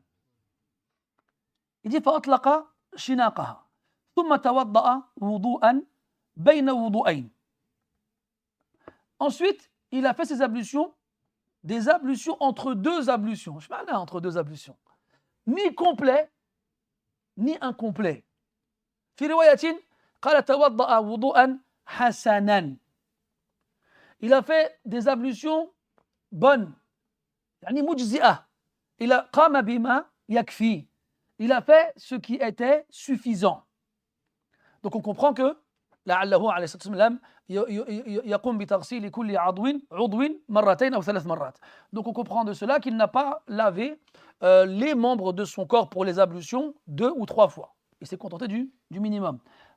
Est-ce que le fait de se contenter du minimum, يستلزم تقصيرا, est-ce que ça implique forcément une négligence? Là. Regarde, il a dit quoi? لم يكثر وقد أبلغ. il n'en a pas fait trop et il en a fait beaucoup. لم يكثر ايش اي عفوا لم يكثر استعمال الماء. لم يكثر يعني il n'a pas utilisé beaucoup d'eau. وقد أبلغ أي وقد أسبغ الوضوء. يعني c'est pas parce qu'il n'a pas utilisé beaucoup d'eau qu'il n'a pas lavé le membre complètement. وفي هذا إشارة إلى كل المتوضئين الذين يبالغون في استعمال الوضوء ويقعون بهذا في الإسراف والغلو ويقعون في المحظور. فقد قال النبي صلى الله عليه وسلم إسراف أمتي في الطهارة والدعاء. Et il y a en cela une allusion à l'égard de ceux qui font leurs ablutions en utilisant trop d'eau. Je le dis et je le répète et je ne me cesserai de le répéter, on exagère à un point, vous ne pouvez pas imaginer quand on fait les ablutions. Et vous savez pourquoi est-ce qu'on exagère autant? C'est parce qu'on est plein de wis-wes. On est convaincu que ce n'est pas suffisant. Résultat, on utilise des quantités d'eau astronomiques. Vous avez qu'à aller dans n'importe quelle mosquée, dans n'importe quelle salle réservée aux ablutions, ce n'est pas des claquettes qu'ils devaient remettre, c'est des palmes. Impossible de rentrer là-dedans et de ne pas être trempé. Impossible. Il y a des couches d'eau au sol, dans les toilettes, c'est trop, c'est énorme. C'était Jabir ibn Abdullah radiyallahu anhuma, et un autre compagnon dont le nom m'échappe à ce moment, tout de suite, qui, écoutez bien, qui interdisait aux gens de faire l'istinja. Comment ça? De se laver après avoir fait leurs besoins avec de l'eau. Il leur interdisait. Il leur dit prenez l'istijmar, prenez des pierres. Pourquoi? Parce qu'il a vu que les gens, ils avaient mal compris l'information. Ils pensaient que s'ils ne faisaient pas l'istinja, c'était pas bon. Alors qu'on a le droit de faire l'istinja, comme on a le droit de faire l'istijmar. L'istijmar, c'est quoi? C'est se nettoyer après avoir fait ses besoins sans avoir à utiliser de l'eau. Tu as le droit de ne pas utiliser de l'eau. Tu as le droit. Et tu es lavé, purifié correctement. Mais nous, aujourd'hui, c'est devenu maladif. Moi, je me rappelle, je vais chez des gens, ils m'invitent chez eux. Des fois, il faut aller aux commodités. Il me dit, celui qui m'invite, il me dit, tu veux de l'eau? Je dis oui. Il me ramène une bouteille de 2 litres. Je vais faire mes besoins, je ne vais pas faire le roussel là. Le prophète, c'est ce qu'il utilisait pour faire le roussel. 2 litres. C'est ce qu'il utilisait pour faire le roussel. Et pour faire les ablutions, un quart de 2 litres, c'est-à-dire 50 centilitres. C'est ça qu'il utilisait pour faire les ablutions à cette wassalam. Tu crois vraiment qu'il va utiliser autant d'eau pour se nettoyer après avoir fait ses besoins? Non, mes frères. Et dans un hadith, le prophète sallallahu alayhi wa sallam, il nous dit que l'excès, le gaspillage, l'abus fait par ma communauté se fera dans 2 choses. Les ablutions et les du'as. Les ablutions et les du'as. Et il y en a qui nous disent, oui, mais avant, les gens, ils n'avaient pas beaucoup d'eau. C'est pour ça que quand tu leur as dit ces choses-là, mais aujourd'hui, c'est pas pareil. Alhamdoulilah, tu ouvres ton robinet, tu peux remplir une baignoire sans problème et tout ça. Il a dit quoi, il a dit quoi? Il a dit, ne gaspille pas d'eau, walaw kunta ala nahrin jarin. Même si tu es dans un fleuve qui coule, tu as les pieds dans un fleuve qui est en train de couler, ne gaspille pas l'eau. Quoi, qu'il y a plus d'eau, c'est ton fleuve ou c'est ton robinet à toi là? Voilà. Donc, ça c'était pour comment dirais-je? L'isbar, c'est d'étaler l'eau avec sa main. Tu vois, quand tu vas mettre de l'eau dans le creux de ta main, et tu vas donc étaler l'eau avec ton autre main dans la partie interne, celle où il y a la paume, tu vas passer tes doigts entre les doigts, puis après, tu vas faire attention à ce qu'elle touche l'arrière, et tu fais pareil avec tous les membres. Tu laisses l'eau couler sur le membre, et avec ta main, tu l'étales. C'est ça l'isbar. Chez le Malikiya, c'est delk. Le Malikiya, ils ont un nom à part, cette delk, c'est limite frotter, limite. Proche de frotter, c'est pas vraiment frotter. Ça, c'est min khassa ici, al-madhab al-maliki. Mais sinon, chez les autres, l'isbar, c'est isalu al-ma' ila al-udwi bil-yad. C'est ça l'isbar. Donc, quand il dit lam yukthir wa qad ablagh, il n'a pas utilisé beaucoup d'eau, mais il a fait ce qu'il fallait. Il a arrivé à son objectif. طيب فصلى, il a prié, donc il s'est mis à prier عليه الصلاة والسلام. Et là Abdullah ibn Abbas radiyallahu anhuma, il ne veut pas que le prophète sallallahu alayhi wa sallam, il pense qu'il était en train de l'observer. قال فقمت فتمطيت, يعني تمددت, je me suis étiré, comme s'il venait se réveiller à ce moment-là. Quand tu te réveilles, tu t'étires, hein? Dans le verset تفضل ايش اولى لك ثم ذهب الى اهله يتمطى, التمطي تمطي, non, bref. S'étirer, يتمطى, يتمدد. Donc il fait ça pour ne pas qu'on pense pour que le prophète sache qu'il était déjà réveillé et qu'il l'observait. Il ne voulait pas. كراهية أن يرى أني كنت أرقبه, وفي رواية أتقيه, وفي رواية أنتبه له, وفي رواية أخرى أبقيه, وهذه كلها بمعنى, يعني toutes ces formes-là ont le même sens, le surveiller, l'observer. فتوضأت, alors il a fait les ablutions à son tour. فتوضأت فقام يصلي فقمت عند يساره. Donc le prophète, il est parti faire la prière, et quand Abdullah ibn Abbas il a fait les ablutions, il l'a rejoint. Mais Abdullah ibn Abbas, c'est un jeune garçon qui n'a pas encore appris toutes les règles de la prière. Et qu'est-ce qu'il fait? Il se met à la gauche du prophète alayhi salatu wassalam. فقمت عند يساره, وفي رواية عن يساره, à sa gauche. Et quand on prie seulement avec une personne, on doit être à sa droite, à la droite de l'imam, et pas à la gauche de l'imam. فأخذ بأذني, وفي رواية مسلم بيدي, il m'a pris par l'oreille. Et dans la version de l'imam Muslim, il m'a pris par la main. فأدارني عن يمينه, et il m'a fait tourner jusqu'à ce que je sois à sa droite. Alors devant ou pas derrière, Mohamed? Pourquoi? Exactement, pour pas qu'il passe devant en tant qu'imam. Donc selon la première version par l'oreille, après c'est gentil, hein, c'est pas. Il a pris par l'oreille pour le placer à sa droite. Et dans l'autre version par la main, et il l'a fait passer derrière lui. وفي هذا الحديث حجة على من لا يرى اشتراط نية الإمامة وعدم صحة صلاة المأموم إذا لم ينوي الإمام الإمامة. والمسألة فيها كلام.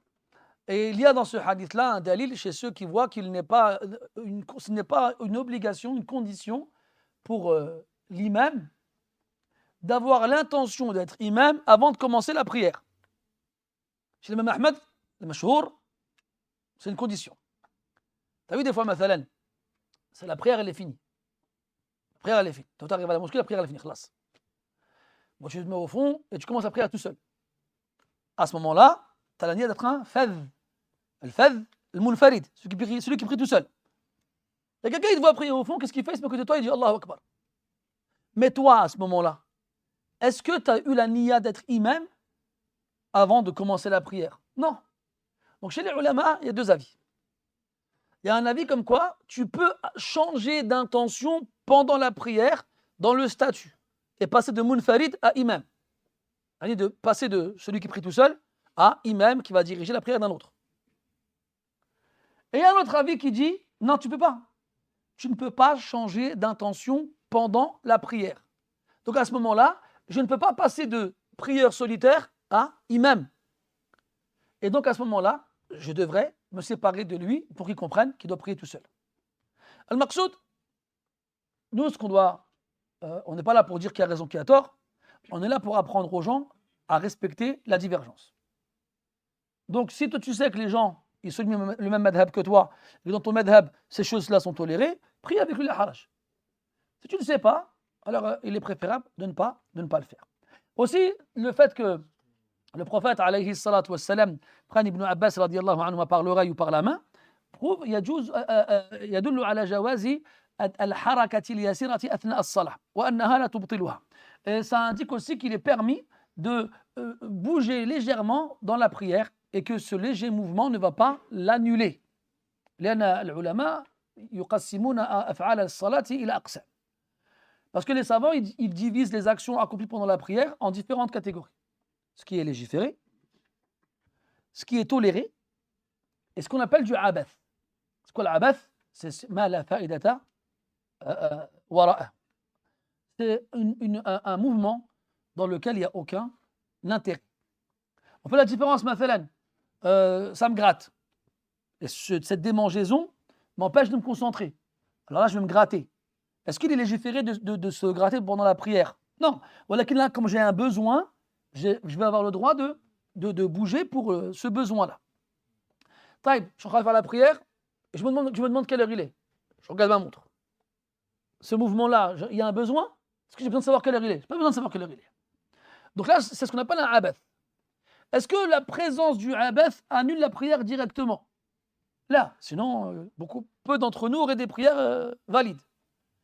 Le abath va annuler la prière quand il est kathir, quand il est en grande quantité, dans le même rukn, dans le même pilier. Quand il se renouvelle, il se reproduit, se refait plusieurs fois, dans le même pilier, et qu'il n'y a aucun besoin dedans. Donc si jamais c'est léger, et qu'il y a un besoin, il y a juz. Et si jamais il n'y a pas de besoin, et que c'est léger, ça n'annulera pas la prière, mais ça diminuera de la récompense. كذلك مما يستفاد من هذا جواز الجماعة لمن يصلي نافلة. De ce qu'on peut déduire aussi de ce hadith, c'est la permission de prier en groupe une prière qui n'est pas obligatoire. Cette prière-là, ce n'est pas une prière obligatoire. Et ce n'est pas at-tarawih. Et on a de nombreux hadiths dans lesquels les sahaba radiyallahu anhum, comme Hudayfa ou Abdullah ibn Mas'ud et d'autres radiyallahu anhum, ils voient le prophète prier, ils viennent prier avec lui. Et donc, on tire de cela la permission de prier en groupe une prière qui n'est pas obligatoire. وهذا مشهور مذهب الإمام أحمد رحمة الله عليه. Et ça, c'est la version officielle de l'école de l'imam Ahmed rahimahullah ta'ala, comme quoi on a le droit de se réunir pour faire une prière en groupe, même si elle n'est pas obligatoire. مع كراهية اتخاذ هذا الفعل ديدنا. Avec malgré tout le caractère détestable d'en faire une habitude. Il faut que ce soit spontané. La seule prière surérogatoire qu'on va faire en groupe de façon habituelle, c'est tarawih. En dehors de ça, si c'est spontané, c'est tari'. Mathalan, je vois Cheikh Ilyas en train de prier, c'est après l'Isha, je dis tiens, vas-y, j'allais prier, moi aussi je vais prier avec lui, la harash. Amma, on se met d'accord tous les soirs après l'Isha, on prie en groupe, hada aqrab ila al-bid'ati minhu ila as-sunnah. Ce sera plus proche de la bid'a que ça ne sera de la sunnah. طيب, فأدرني عن يمينه. Et là, on comprend aussi que prier à gauche de l'imam quand il est tout seul, يبطل صلاة المأموم. إذا كان وحده طبعا. Que si jamais le ma'moum, il se met à la gauche de l'imam, jusqu'au recours, sa prière elle sera nulle. لا بد أن يقف عن يمين الإمام. Il doit obligatoirement se tenir debout à la droite de l'imam. وهكذا يقال في من صلى وحده خلف الصف. Et on dira la même chose pour celui qui prie tout seul derrière le rang. هذا طبعا قبل أن يركع الإمام أو بعد عفوا أن يركع الإمام. Après que l'imam il ne se soit incliné. Maintenant tu arrives à la mosquée et le dernier rang il est plein. Tu te mets derrière tout seul. Non, pas ce cas-là parce que ça c'est une daroura. Il y a de la place dans le dernier rang. Et toi tu pries tout seul derrière, sans personne avec toi. Quand tu rentres avec l'imam dans la prière, ta prière elle est bonne. Jusqu'à ce qu'il s'incline. Si jamais il s'incline et que tu es tout seul derrière, alors qu'il y a de la place devant, ta prière elle s'annule automatiquement. طيب فتتامت صلاته من الليل 13 ركعة. Donc ça تتامت يعني تكاملت. Sa prière de nuit, cette nuit-là, s'est achevée au bout de 13 rak'a, de 13 unités de prière. Et ça, c'est le témoignage de Abdullah ibn Abbas radiyallahu anhuma. On a un témoignage de Aïcha radiyallahu anha où elle dit qu'il n'a pas fait plus de 11 rak'a, que ce soit pendant Ramadan ou en dehors de Ramadan. On a un troisième hadith, je ne sais plus si c'est Hudayfa ou un autre, j'ai oublié, je ne sais plus si c'est Abu Mahdoura ou je ne sais plus, où il dit 15 rak'a. 15 rak'a. Après, il y a certains ulama qui ont dit هذا باختلاف وتره. En gros, il faisait 8 rak'ah tout le temps, mais il variait sur le nombre de rak'ah dans le witr. Parce que le minimum du witr, c'est combien de rak'ah? Une. C'est combien le maximum? 11. Donc des fois, il faisait une, des fois, il faisait 3, des fois, il faisait 5, ou hakada. Donc s'il en faisait 3, ça faisait 11. Donc 3 plus 8, 11. S'il en faisait 5, ça faisait 13. 8 plus 5, 13. S'il en faisait 7, ça faisait 15. Ça, c'est un avis chez les ulama. D'autres ont dit non. Il n'y a pas de délit qui dit que les fois où il a fait 13 ou 15 rak'ah, c'était à cause du witr. Et donc, dans tous les cas, la base, dans la prière de la nuit, c'est la permission de faire autant de rak'ah qu'on veut.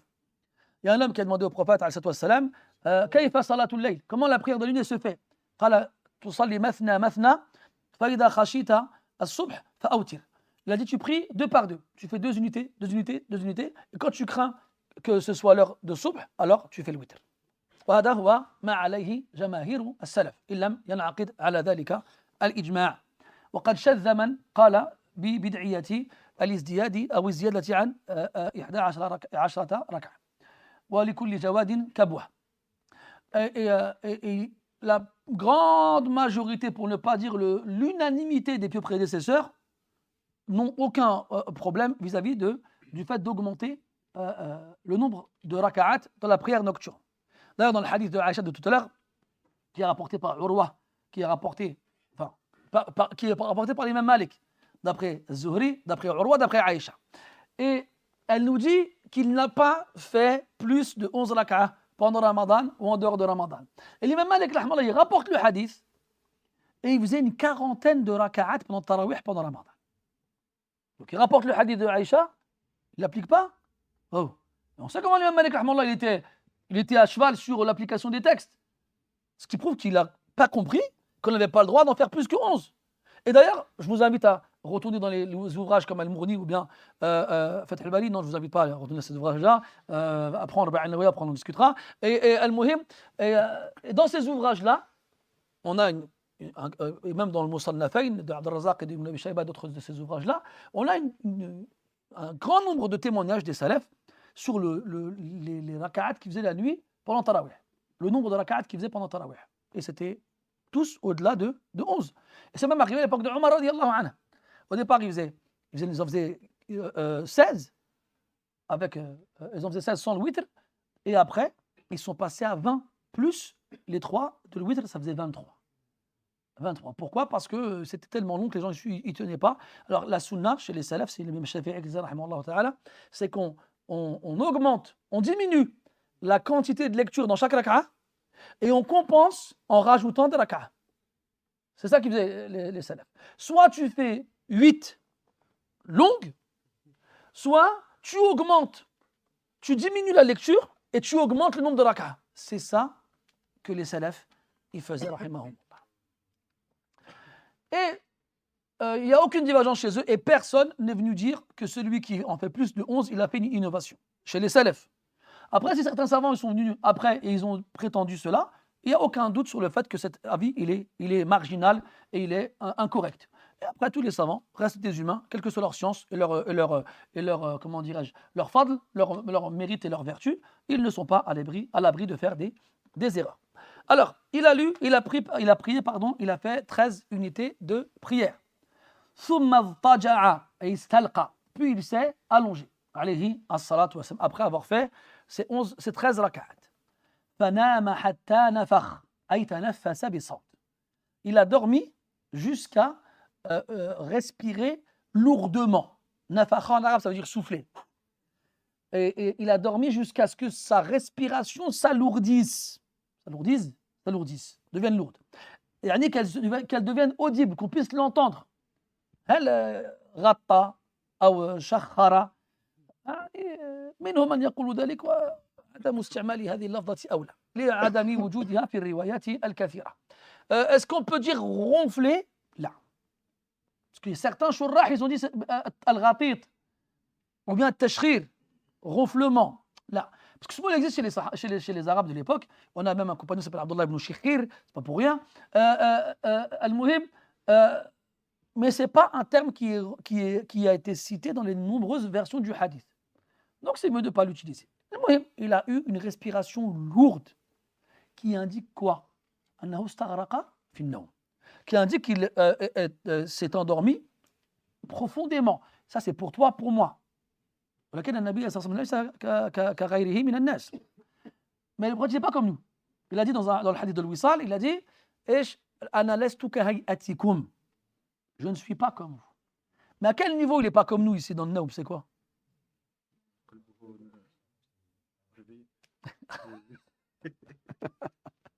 T'as dit quoi, vous êtes? أي نعم. عيناه تنامان وقلبه يقظان لا ينام. Donc son cœur ne dort pas, alayhi salatu wassalam. Mais ses yeux s'endorment. Hein? Ses yeux dorment, mais pas son cœur. Pourquoi? Comme il a dit Fouad, لأن الوحي قد ينزل عليه في حالة النوم. Parce que la révélation peut descendre sur lui alors qu'il dort. Comment? À travers les rêves. لأن رؤية الأنبياء وحي. Car les visions des prophètes sont une révélation. Mais pas que. Le fait que ses yeux dorment mais pas son cœur lui permet de savoir أن يعلم هل خرج منه شيء أثناء النوم خلافا لغيره. Ça lui permet de savoir si quelque chose est sorti de lui alors qu'il dort, contrairement aux autres. Les fuqaha disent النوم مظنة الحدث. النوم مظنة الحدث. يعني est-ce que le sommeil est un acte qui annule les ablutions, ou bien plus précisément, est-ce que le sommeil est une circonstance dans laquelle on peut perdre ses ablutions? Donc plus précisément, madhinnatul hadath. C'est une circonstance dans laquelle on peut penser avoir perdu ses ablutions. On n'a pas de certitude. Alors on part du principe où c'est le cas. Pourquoi? Parce que inda an-nawm yanfatihu al-wika. C'était quoi le hadith? C'était quoi? An-nawmu wika ussah. An-nawmu wika ussah. Il était dur à retenir celui-là. An-nawm al-wika, je l'ai dit tout à l'heure, c'est quoi? Al-shinaq, c'est la ficelle qui sert à fermer la gourde. Et non, c'est pas le nom, c'est al-ayn. Al-ayn ou wika ussah. Les yeux, c'est la ficelle qui sert à fermer la gourde. Quand tu t'endors, la ficelle est s'ouvre. En gros, si tu veux un terme plus technique, quand tu es réveillé, tu peux contracter tes sphincters et donc te retenir d'aller faire tes besoins. Mais quand tu t'endors, eh bien, tu ne peux plus contrôler tes sphincters totalement. Et donc, il y a des choses qui peuvent arriver sans que tu ne le saches. C'est pour ça qu'on a toujours dit qu'il était très détestable de dormir en public. Des fois, des frères, ils vont dormir au fond de la mosquée. Tu es susceptible de déranger les gens d'une façon ou d'une autre. Tu veux dormir, recherche pour toi un endroit où tu ne gêneras personne. C'est pas seulement à la mosquée. Des fois, tu es à la maison, tu es dans le salon, il y a ton père, ta mère, ta femme, tes enfants, tes frères, tes sœurs, et toi, tu es fatigué. Et là, après, le masaïb ou le kawarith. Et là, après, il se passe des choses qui mettent tout le monde mal à l'aise. Là, tu veux dormir, il y a une chambre, il y a un lit, il y a de la place, va dormir ailleurs et ils sont tranquilles. Une fois, il y a longtemps, une petite parenthèse rapide, parce que je ne vais pas prendre votre temps. Il y a un frère, il vient me visiter à la maison. Et il vient, donc voilà, je pose des gâteaux, un petit café, tout ça, tout va bien et tout ça. Et le frère attend la hindi al-mukth. Il ne voulait pas partir. Bon, moi, bien sûr, ça se fait pas. Je lui dis, regarde, t'as vu, j'ai des trucs à faire. Et il me dit quoi? Il me dit, ça te dérange pas, je fais une sieste? Ça me dérange grave, lui. Il est trop fort, lui. Bien sûr, ça me dérange. Il me dit, parce qu'à cette heure-ci, en général, je fais une sieste. Je suis là. Bah oui, tu bloques tout le monde, les enfants, ma femme, tout le monde sont dans la maison à attendre pour revenir dans le salon. Je savais. Oh. Bon, c'est donc une. Mohim, bismillah. Je referme la parenthèse, je lui dis dégage, et puis il est parti. Bon, je n'ai pas dit dégage, t'as compris, bon, il est parti gentiment. Donc, le prophète sallallahu alayhi wa sallam s'est endormi jusqu'à ce qu'on entende sa respiration altérée, modifiée, changée. Il dit à Abdullah ibn Abbas wa kana idha nama nafakh. Kana. تفيد ايش؟ المداومة والمواظبة. Il a dit kana, il a dit et lorsqu'il dormait, il soufflait, il respirait lourdement de façon à ce qu'on puisse l'entendre. Et ça veut dire que c'était son habitude. Malgré le fait qu'il ne s'endormait pas profondément, sa respiration, elle, changeait. Et c'était son habitude. Donc, est-ce qu'on peut prendre de ce hukm, on continue, il dit فآذنه بلال بالصلاة فصلى ولم يتوضأ. آذنه أي أخبره وأعلمه. يعني Bilal radiallahu anhu, il vient pour lui annoncer que c'est bientôt l'heure de la prière. Et il s'est levé, il a prié sans refaire les ablutions. Est-ce qu'on va prendre de ce hadith un hukm et dire que c'est am lil jami', c'est pour tout le monde, ou c'est khas bihi? C'est khas bihi, c'est seulement pour lui. Pourquoi? Parce qu'on a dit tout à l'heure, للعلة المذكورة قبل قليل أن عينيه تنامان ولا ينام قلبه, que ses deux yeux dorment mais pas son cœur. Donc lui, il a un hukm khas, il a un jugement qui lui est propre. Même si Abu Hanifa rahimahullah avait considéré ce jugement comme étant général. Parce que chez Abu Hanifa rahimahullah, le sommeil ne va pas annuler les ablutions directement, complètement, comme dans les autres écoles. Chez l'imam Ahmad rahimahullah, il y a une condition pour que si tu t'endors, tu ne perds pas les ablutions. أن تكون غير مستند وأن يكون في وقت قصير. Que tu ne sois pas appuyé à quelque chose. مثلا, voilà, il y a Mohamed, il est assis devant nous comme ça. Des fois, ça arrive, tu t'endors. Surtout que cette position, vous vous souvenez comment ça s'appelle cette position-là? Quelqu'un s'en souvient? Personne? Al-ihtiba. On l'appelle aussi al-hibwa. D'accord? C'est quand tu t'assois, ne change pas de position, mon frère, après les frères ne vont plus rien comprendre. C'est quand tu t'assois en rabattant tes jambes vers toi et en les attrapant comme ça. Alors ensuite, il est interdit de prendre cette position-là pendant la khutbah du vendredi. Pourquoi? Parce que ça fait dormir. Ça favorise l'endormissement. Mais ce n'est pas une interdiction formelle, hein, je vous rassure. C'est-à-dire que c'est pas, si tu le fais, tu as un péché, tu n'as pas de péché. Voilà, ça a évité parce que tu vas t'endormir. Et si à la base, ça concerne la khutbah du vendredi, ça s'appliquera aussi aux autres assises où on apprend la science, comme celle-là, par exemple. Donc, si tu penses que t'asseoir comme ça va te pousser à t'endormir, ne le fais pas.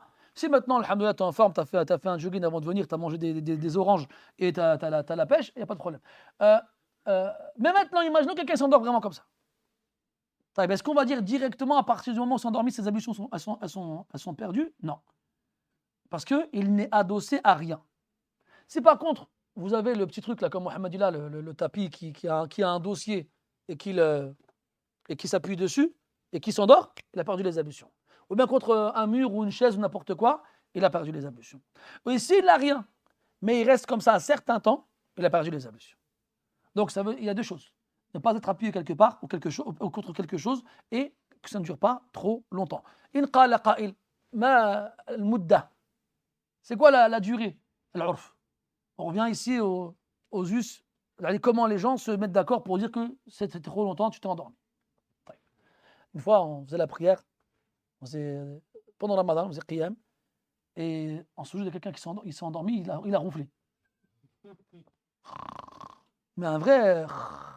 C'est le du bûcheron avec la tronçonneuse qui coupe un arbre. Donc on finit la prière, le frère n'a pas bougé. À ce moment-là, sa prière, c'est quoi son hukm? Alèche. Oui, mais là, est-ce qu'il rentre dans ce qu'il a dit ou pas? T'as qada wudu, Lish? Oui, mais là, comment tu sais combien de temps il est resté? Ça a duré même pas 2 minutes. Il était appuyé comment? Prosterné, il est appuyé. Donc quand on dit appuyé, c'est pas forcément contre le dos. C'est d'une autre, quelle que soit la façon. On finit, je me retourne comme ça. Et je fais, les frères, quelqu'un qui a ronflé là. Et là, personne. Qui c'est qui a ronflé? Là, il y a un frère qui fait, c'est lui. Il a balancé. Et donc, le prophète il se réveille et il va prier sans refaire les ablutions. Ça, c'est khas bihi alayhi salatu wa kana fi du'aihi. C'est là qu'on arrive. Tout ça, c'est pour le dua qu'il dit à la fin. Donc on passe au hadith suivant parce que Cheikh Ilyas il a lu 2 hadiths. Le deuxième hadith, il dit كان النبي إذا قام من الليل فصلى فقضى صلاته يثني على الله بما هو أهله ثم يكون في آخر كلامه. Après qu'il ait fini la prière, il faisait des duas. Il dit يثني على الله بما هو أهله. يعني il commence à faire dua en faisant les éloges d'Allah tabaraka wa ta'ala. Allahumma lakal hamdu. D'ailleurs, ce sera le hadith prochain qu'on fera la semaine prochaine, Inch'Allah ta'ala. il va faire les louanges d'Allah tabaraka wa ta'ala, il va le louer et il va faire ses éloges. Puis il va faire des du'as. Il a dit wa kana fi du'a'ihi. On comprend que le du'a qui nous est rapporté ici n'est pas le seul. Il y en avait d'autres. Ibn Khuzayma rahimahullah, il ramène une version du hadith qui nous dit que le prophète il disait ça fi tariqihi ila al-masjid, dans sa route en direction de la mosquée. Ibn Hajar dit هذا فيه نظر لقرب منزله من المسجد وطول الدعاء. Ibn Hajar dit c'est à revoir parce que la maison du prophète elle est collée à la mosquée et le dua il est trop long pour qu'il le dise seulement en route. Donc il apparaît wallahu a'lam إذا جمعنا بين الروايتين en réunissant les deux riwayat qu'il a commencé à faire dua après avoir fait la prière et il a continué à la faire en allant vers la mosquée. والعلم عند الله. Et donc à partir de là, il y a certains ulama qui disent ce dua là, on le dit que في هذا الموطن فحسب, seulement dans ce moment-là, quand tu vas à la mosquée pour faire la prière al-fajr seulement. Et d'autres qui ont dit بل يجوز للداعي أن يدعو به متى شاء. ولعل الثاني أظهر والعلم عند الله. Alors il demande à Allah Ta'ala quoi? Allahumma ja'al fi qalbi noura. Oh Allah, mets dans mon cœur une lumière. Nouran ici, il est nakira, il est indéfini. Munawwan, avec le tanwin. Qalou, at-tanwin ou lit-ta'zim. Tanwin ici, c'est pas pour indiquer le caractère indéfini de la lumière, parce qu'on sait de quelle lumière il s'agit. On va y revenir après. Mais c'est pour montrer son caractère immense. Car quand quelque chose est immense, il n'a plus besoin du L pour être défini par rapport à ce qui pourrait y ressembler. Minhu qawluhu tabaraka wa ta'ala alif lam mim sad kitabun unzila ilayka. Ou kitabun anzalnahu ilayka. Kitabun anzalnahu ilayka ila akhir. Donc ici c'est nakira munawwan lit ta'zim, pour montrer que son caractère immense lui le dispense d'avoir besoin de l'article défini pour se distinguer des autres. Nouran, une lumière. Est-ce qu'on vise ici une lumière hissi, yani concrète, ou ma'nawi, abstraite? Si on fait référence à une lumière concrète, réelle, alors ça fait référence à la lumière que le croyant aura le jour de la résurrection, quand Allah tabaraka wa ta'ala fera engloutir la lune et le soleil par la mer et qu'il n'y aura plus aucune lumière. Quand la lumière du soleil disparaîtra. Donc, les gens à ce moment-là seront dans une ténèbre, une pénombre terrible, ils verront rien. Il ne pourra même pas voir sa propre main. À ce moment-là, Allah tabaraka wa ta'ala donnera à chaque personne croyante une lumière proportionnelle aux actions qu'il accomplissait ici-bas. Donc quand il demande la lumière, si c'est vraiment de la lumière concrètement parlant qu'il demande, c'est la lumière le jour de la résurrection. Si il demande la lumière dans son sens abstrait, il fait référence à la lumière comme Allah Ta'ala l'utilise dans le Coran, c'est-à-dire la science.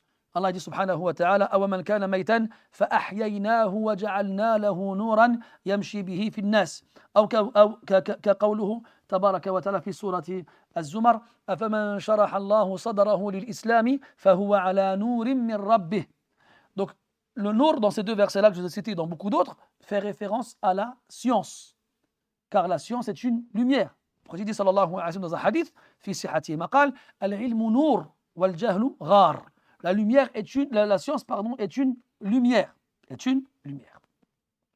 Et c'est pour ça qu'il a visé en premier les trois éléments par lesquels la science passe, ou plutôt les trois éléments en rapport avec le corps liés à la science, le cœur, les yeux et les oreilles. Il a dit Allahumma ja'al fi qalbi noura, wa fi basari noura, wa fi sam'i noura. Allah met dans mon cœur de la lumière, parce que le cœur, c'est wi'a al-ilm, c'est le récipient dans lequel la science vient s'installer. Et plus la science que tu vas installer dans ton cœur a de la valeur, plus tu dois purifier ton cœur pour qu'elle y subsiste. Tu ne mettras pas, mathalan, un nectar de choix dans un vulgaire gobelet en plastique. Quand tu reçois des gens chez toi et que tu veux les honorer, tu sors quoi? Le fameux service qui reste dans l'armoire à décorer pendant des siècles, et on sort le vrai service avec les décorations, avec la théière ou la cafetière qui déchire, et tu lui mets le top du top que tu as en na'na' ou bien en qahwa ou en ce que tu veux. Donc, tu ne mets pas n'importe quel récipient dans n'importe quelle chose dans n'importe quel récipient. Pareil, un diamant, tu ne le mettras pas dans une boîte en carton. Il a akhiri, regarde quand tu vas acheter un bijou à ta femme, parce que je sais que tu achètes des bijoux à ta femme, c'est pas toi. Eh bien, regarde la boîte, comment elle est présentée. Regarde. Il ne s'attendait pas parce qu'il a se prendre comme ça. Il dit, j'ai rien fait, pourquoi tu m'en veux? Regarde comment elle est présentée, regarde la boîte, il a akhiri, même les choses pour les hommes qui ont un peu de la valeur, comme les montres et tout ça. Regarde comment elles sont présentées. Quand ça a de la valeur, on met dans quelque chose qui a de la valeur. Et si la science qui rapproche d'Allah tabaraka wa ta'ala est ce qui a le plus de valeur, alors si on veut que le cœur puisse la contenir, puisse la retenir, puisse la garder, il faut qu'il soit le plus pur possible. Comme il a dit l'imam Malik rahmatullah alayha à l'imam Shafi'i quand il était encore un jeune garçon, il lui dit ara anna Allah qad ja'ala fi qalbika nuran fala tudfi'hu bi nuril ma'asi. J'ai vu qu'Allah il a mis dans ton cœur la lumière, ne va pas l'éteindre avec la pénombre des péchés. Il lui a dit aussi wa anna al-ilma nurun wa nurullahi la yu'tahu 'asi. Il a dit que la science est une lumière et qu'elle n'est pas donnée à un désobéissant. Donc qu'est-ce qui va rendre le cœur impur et indigne à ce qu'il contienne la science? C'est les péchés. Et qu'est-ce qui va faire qu'il devienne un récipient pour que la science y reste? C'est la pureté. Donc demande à Allah de purifier ton cœur, comme Allah dit dans le Coran وَلَوْلَا فَضْلُ اللَّهِ عَلَيْكُمْ وَرَحْمَتُهُ مَا زَكَى مِنكُم مِّنْ أَحَدٍ أَبَدًا وَلَكِنَّ اللَّهَ يُزَكِّي مَن يَشَاءُ وَاللَّهُ سَمِيعٌ عَلِيمٌ. Si ce n'était la grâce d'Allah et sa miséricorde sur vous, il n'aurait purifié personne parmi vous, mais Allah il purifie qui il veut. Et il est certes celui qui entend et celui qui sait. وَلَا تُزَكُّوا أَنفُسَكُمْ هُوَ أَعْلَمُ بِمَنِ اتَّقَى. Et donc, si tu veux avoir une âme pure et un cœur propre, tu dois être pieux. Et tu dois demander à Allah de te permettre de le devenir. Puis il a dit donc, dans mes yeux et dans mes oreilles, parce que c'est par les yeux et les oreilles que la science vient. Les yeux, on va étudier en lisant et en entendant. Tu t'assois, t'écoutes. Il a dit ça dans le hadith d'Ibn Abbas, rapporté par l'imam Ahmad et Ibn Abu Daoud, aux Sahaba, tasma'oun, wa yusma'u minkum, wa yusma'u mimman sami'a minkum. Vous allez entendre, et on va entendre, et on va entendre de ce que vous avez entendu. Et ceux qui ont entendu de vous, on entendra d'eux aussi. Et regarde dans les hadiths, haddathana, akhbarana, anba'ana, ila akhirih. C'est que des verbes qui indiquent qu'il y a eu transmission orale. Et des fois, bil qira'a, qara'atu fi kada. Donc ce sont les manafidh, les issues, les entrées par lesquelles la science elle rentre, elle passe dans ton corps pour arriver dans ton cœur. Puis il a dit وعن يميني نورا وعن يساري نورا وفوقي نورا وتحتي نورا وأمامي نورا وخلفي نورا الجهات الست. Il a fait référence aux 6 directions, à droite, à gauche, devant, derrière, en haut, en bas. Il n'a pas mis fi. Ce qui veut dire qu'il y a une différence entre ce qui va à l'intérieur et ce qui reste à l'extérieur. Donc il a demandé une lumière interne pour ses organes qui vont servir à la science, ses yeux, ses oreilles et son cœur, et une lumière externe dans chacune de ces directions. Pourquoi? Parce que le diable ya'tihi min kulli makan. Le diable il vient dans tous les endroits pour le perturber. يوسوس له ثم لآتينهم من بين أيديهم ومن خلفهم وعن أيمانهم وعن شمائلهم ولا تجد أكثرهم شاكرين. Il a dit je viendrai de toutes parts, devant, derrière, à droite, à gauche. Le diable ne te laisse pas tranquille. Il t'attaque de toutes parts. Donc tu demandes une lumière qui va t'éclairer dans ce chemin qui est celui d'Allah tabaraka wa ta'ala et pour être préservé des ambiguïtés et des obsessions que le diable va chercher à semer en toi. Puis il finit en disant وَأَعْظِمْ لِي نُورًا وفي رواية وَاجْعَلْ لِي نُورًا وفي رواية وَعَظِّمْ لِي نُورًا وفي الرواية الثانية وزدني نورا وَاجْعَظِّمْ لِي نُورًا يعني fait que ma lumière soit la plus grande possible. Et dans notre version وَاجْعَلْ لِي نُورًا وَاجْعَلْنِي نُورًا donne-moi de la lumière ou fais de moi de la lumière. Donne-moi de la lumière, que j'ai la lumière partout, ou fais de moi de la lumière pour que je serve à illuminer les autres et que je serve à leur montrer la voie dans les ténèbres. Et fait que cette lumière-là soit la plus grande possible. Et dans la deuxième version, tout à l'heure, dans le hadith suivant, wazidni noura, et rajoute-moi de la lumière. Et ça vient correspondre, ça vient confirmer ce qu'on a dit tout à l'heure, comme quoi al-nour c'est la science, car Allah dit dans le Coran wa qur rabbi zidni ilma. Et Allah il a demandé de lui demander de lui rajouter de la science. Il ne lui a jamais demandé de rajouter autre chose que la science. Donc wazidni noura, et 3 fois de suite wazidni noura, wazidni noura, wazidni noura. Et pour finir, Kurayb, donc un des rapporteurs du hadith, il dit wa sab'an fi tabout. Et 7 dans la boîte. En fait, Kurayb, rahimahullah ta'ala, fi tabout, ils ont dit il y a deux sens possibles. Le premier sens, tabout, c'est le qalb. الصدر الذي فيه القلب, le cœur. En gros, il a appris 7 autres choses dans ce hadith-là, mais il ne s'en souvient plus. Et dans l'autre sens, في التابوت يعني كان الحديث مكتوبا عنده فوضعه في التابوت فلم يستحضر بقيته. Et le deuxième sens, c'est qu'il avait effectivement écrit le hadith et il l'avait mis dans une boîte, mais il ne s'est pas souvenu des 7 éléments restants du dua. Après, il dit falaqitu. Est-ce que laqitu, ici, c'est Kurayb qui dit ça? C'est pas Kurayb. Kurayb, c'est Salamatu ibn Kuhayl, rahimahullah ta'ala, celui qui est le cheikh de Kurayb. Non, pardon, l'élève de Kurayb. Et il dit falaqitu rajulan min waladi al-Abbas. J'ai rencontré un homme qui faisait partie des enfants de l'Abbas, donc un descendant d'Abdullah ibn Abbas, sûrement son frère ou son cousin ou quelqu'un de sa famille. Fahaddathani bihinna. Et il m'a donné les 7 qui manquaient. Fadhakara asabi wa lahmi wa dami wa sha'ri wa bashari. Mais ça fait combien là? Ça fait 5.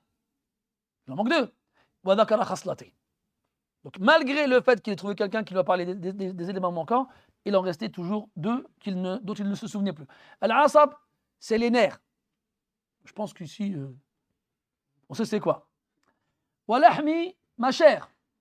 Wa dami, mon sang. Wa sha'ri, mes cheveux. Wa bashari, ma peau. Wa dhakara khaslatayn, il a évoqué 2 autres choses encore avec ça. Mais on a d'autres hadiths, d'autres versions, où on a ces 2 éléments aussi. Mais il y a des divergences. Il y en a qui ont dit al-azm wal-mukh, les os et la moelle. Il y en a qui ont dit idami wa qabri, mes os et ma tombe. Et il y en a qui ont dit nafsi wa lisani, mon âme et ma langue. Et Ibn Hajar rahimahullah yarajjah la 3e, nafsi wa lisani, mon âme et ma langue. Wal ilmu inda Allah.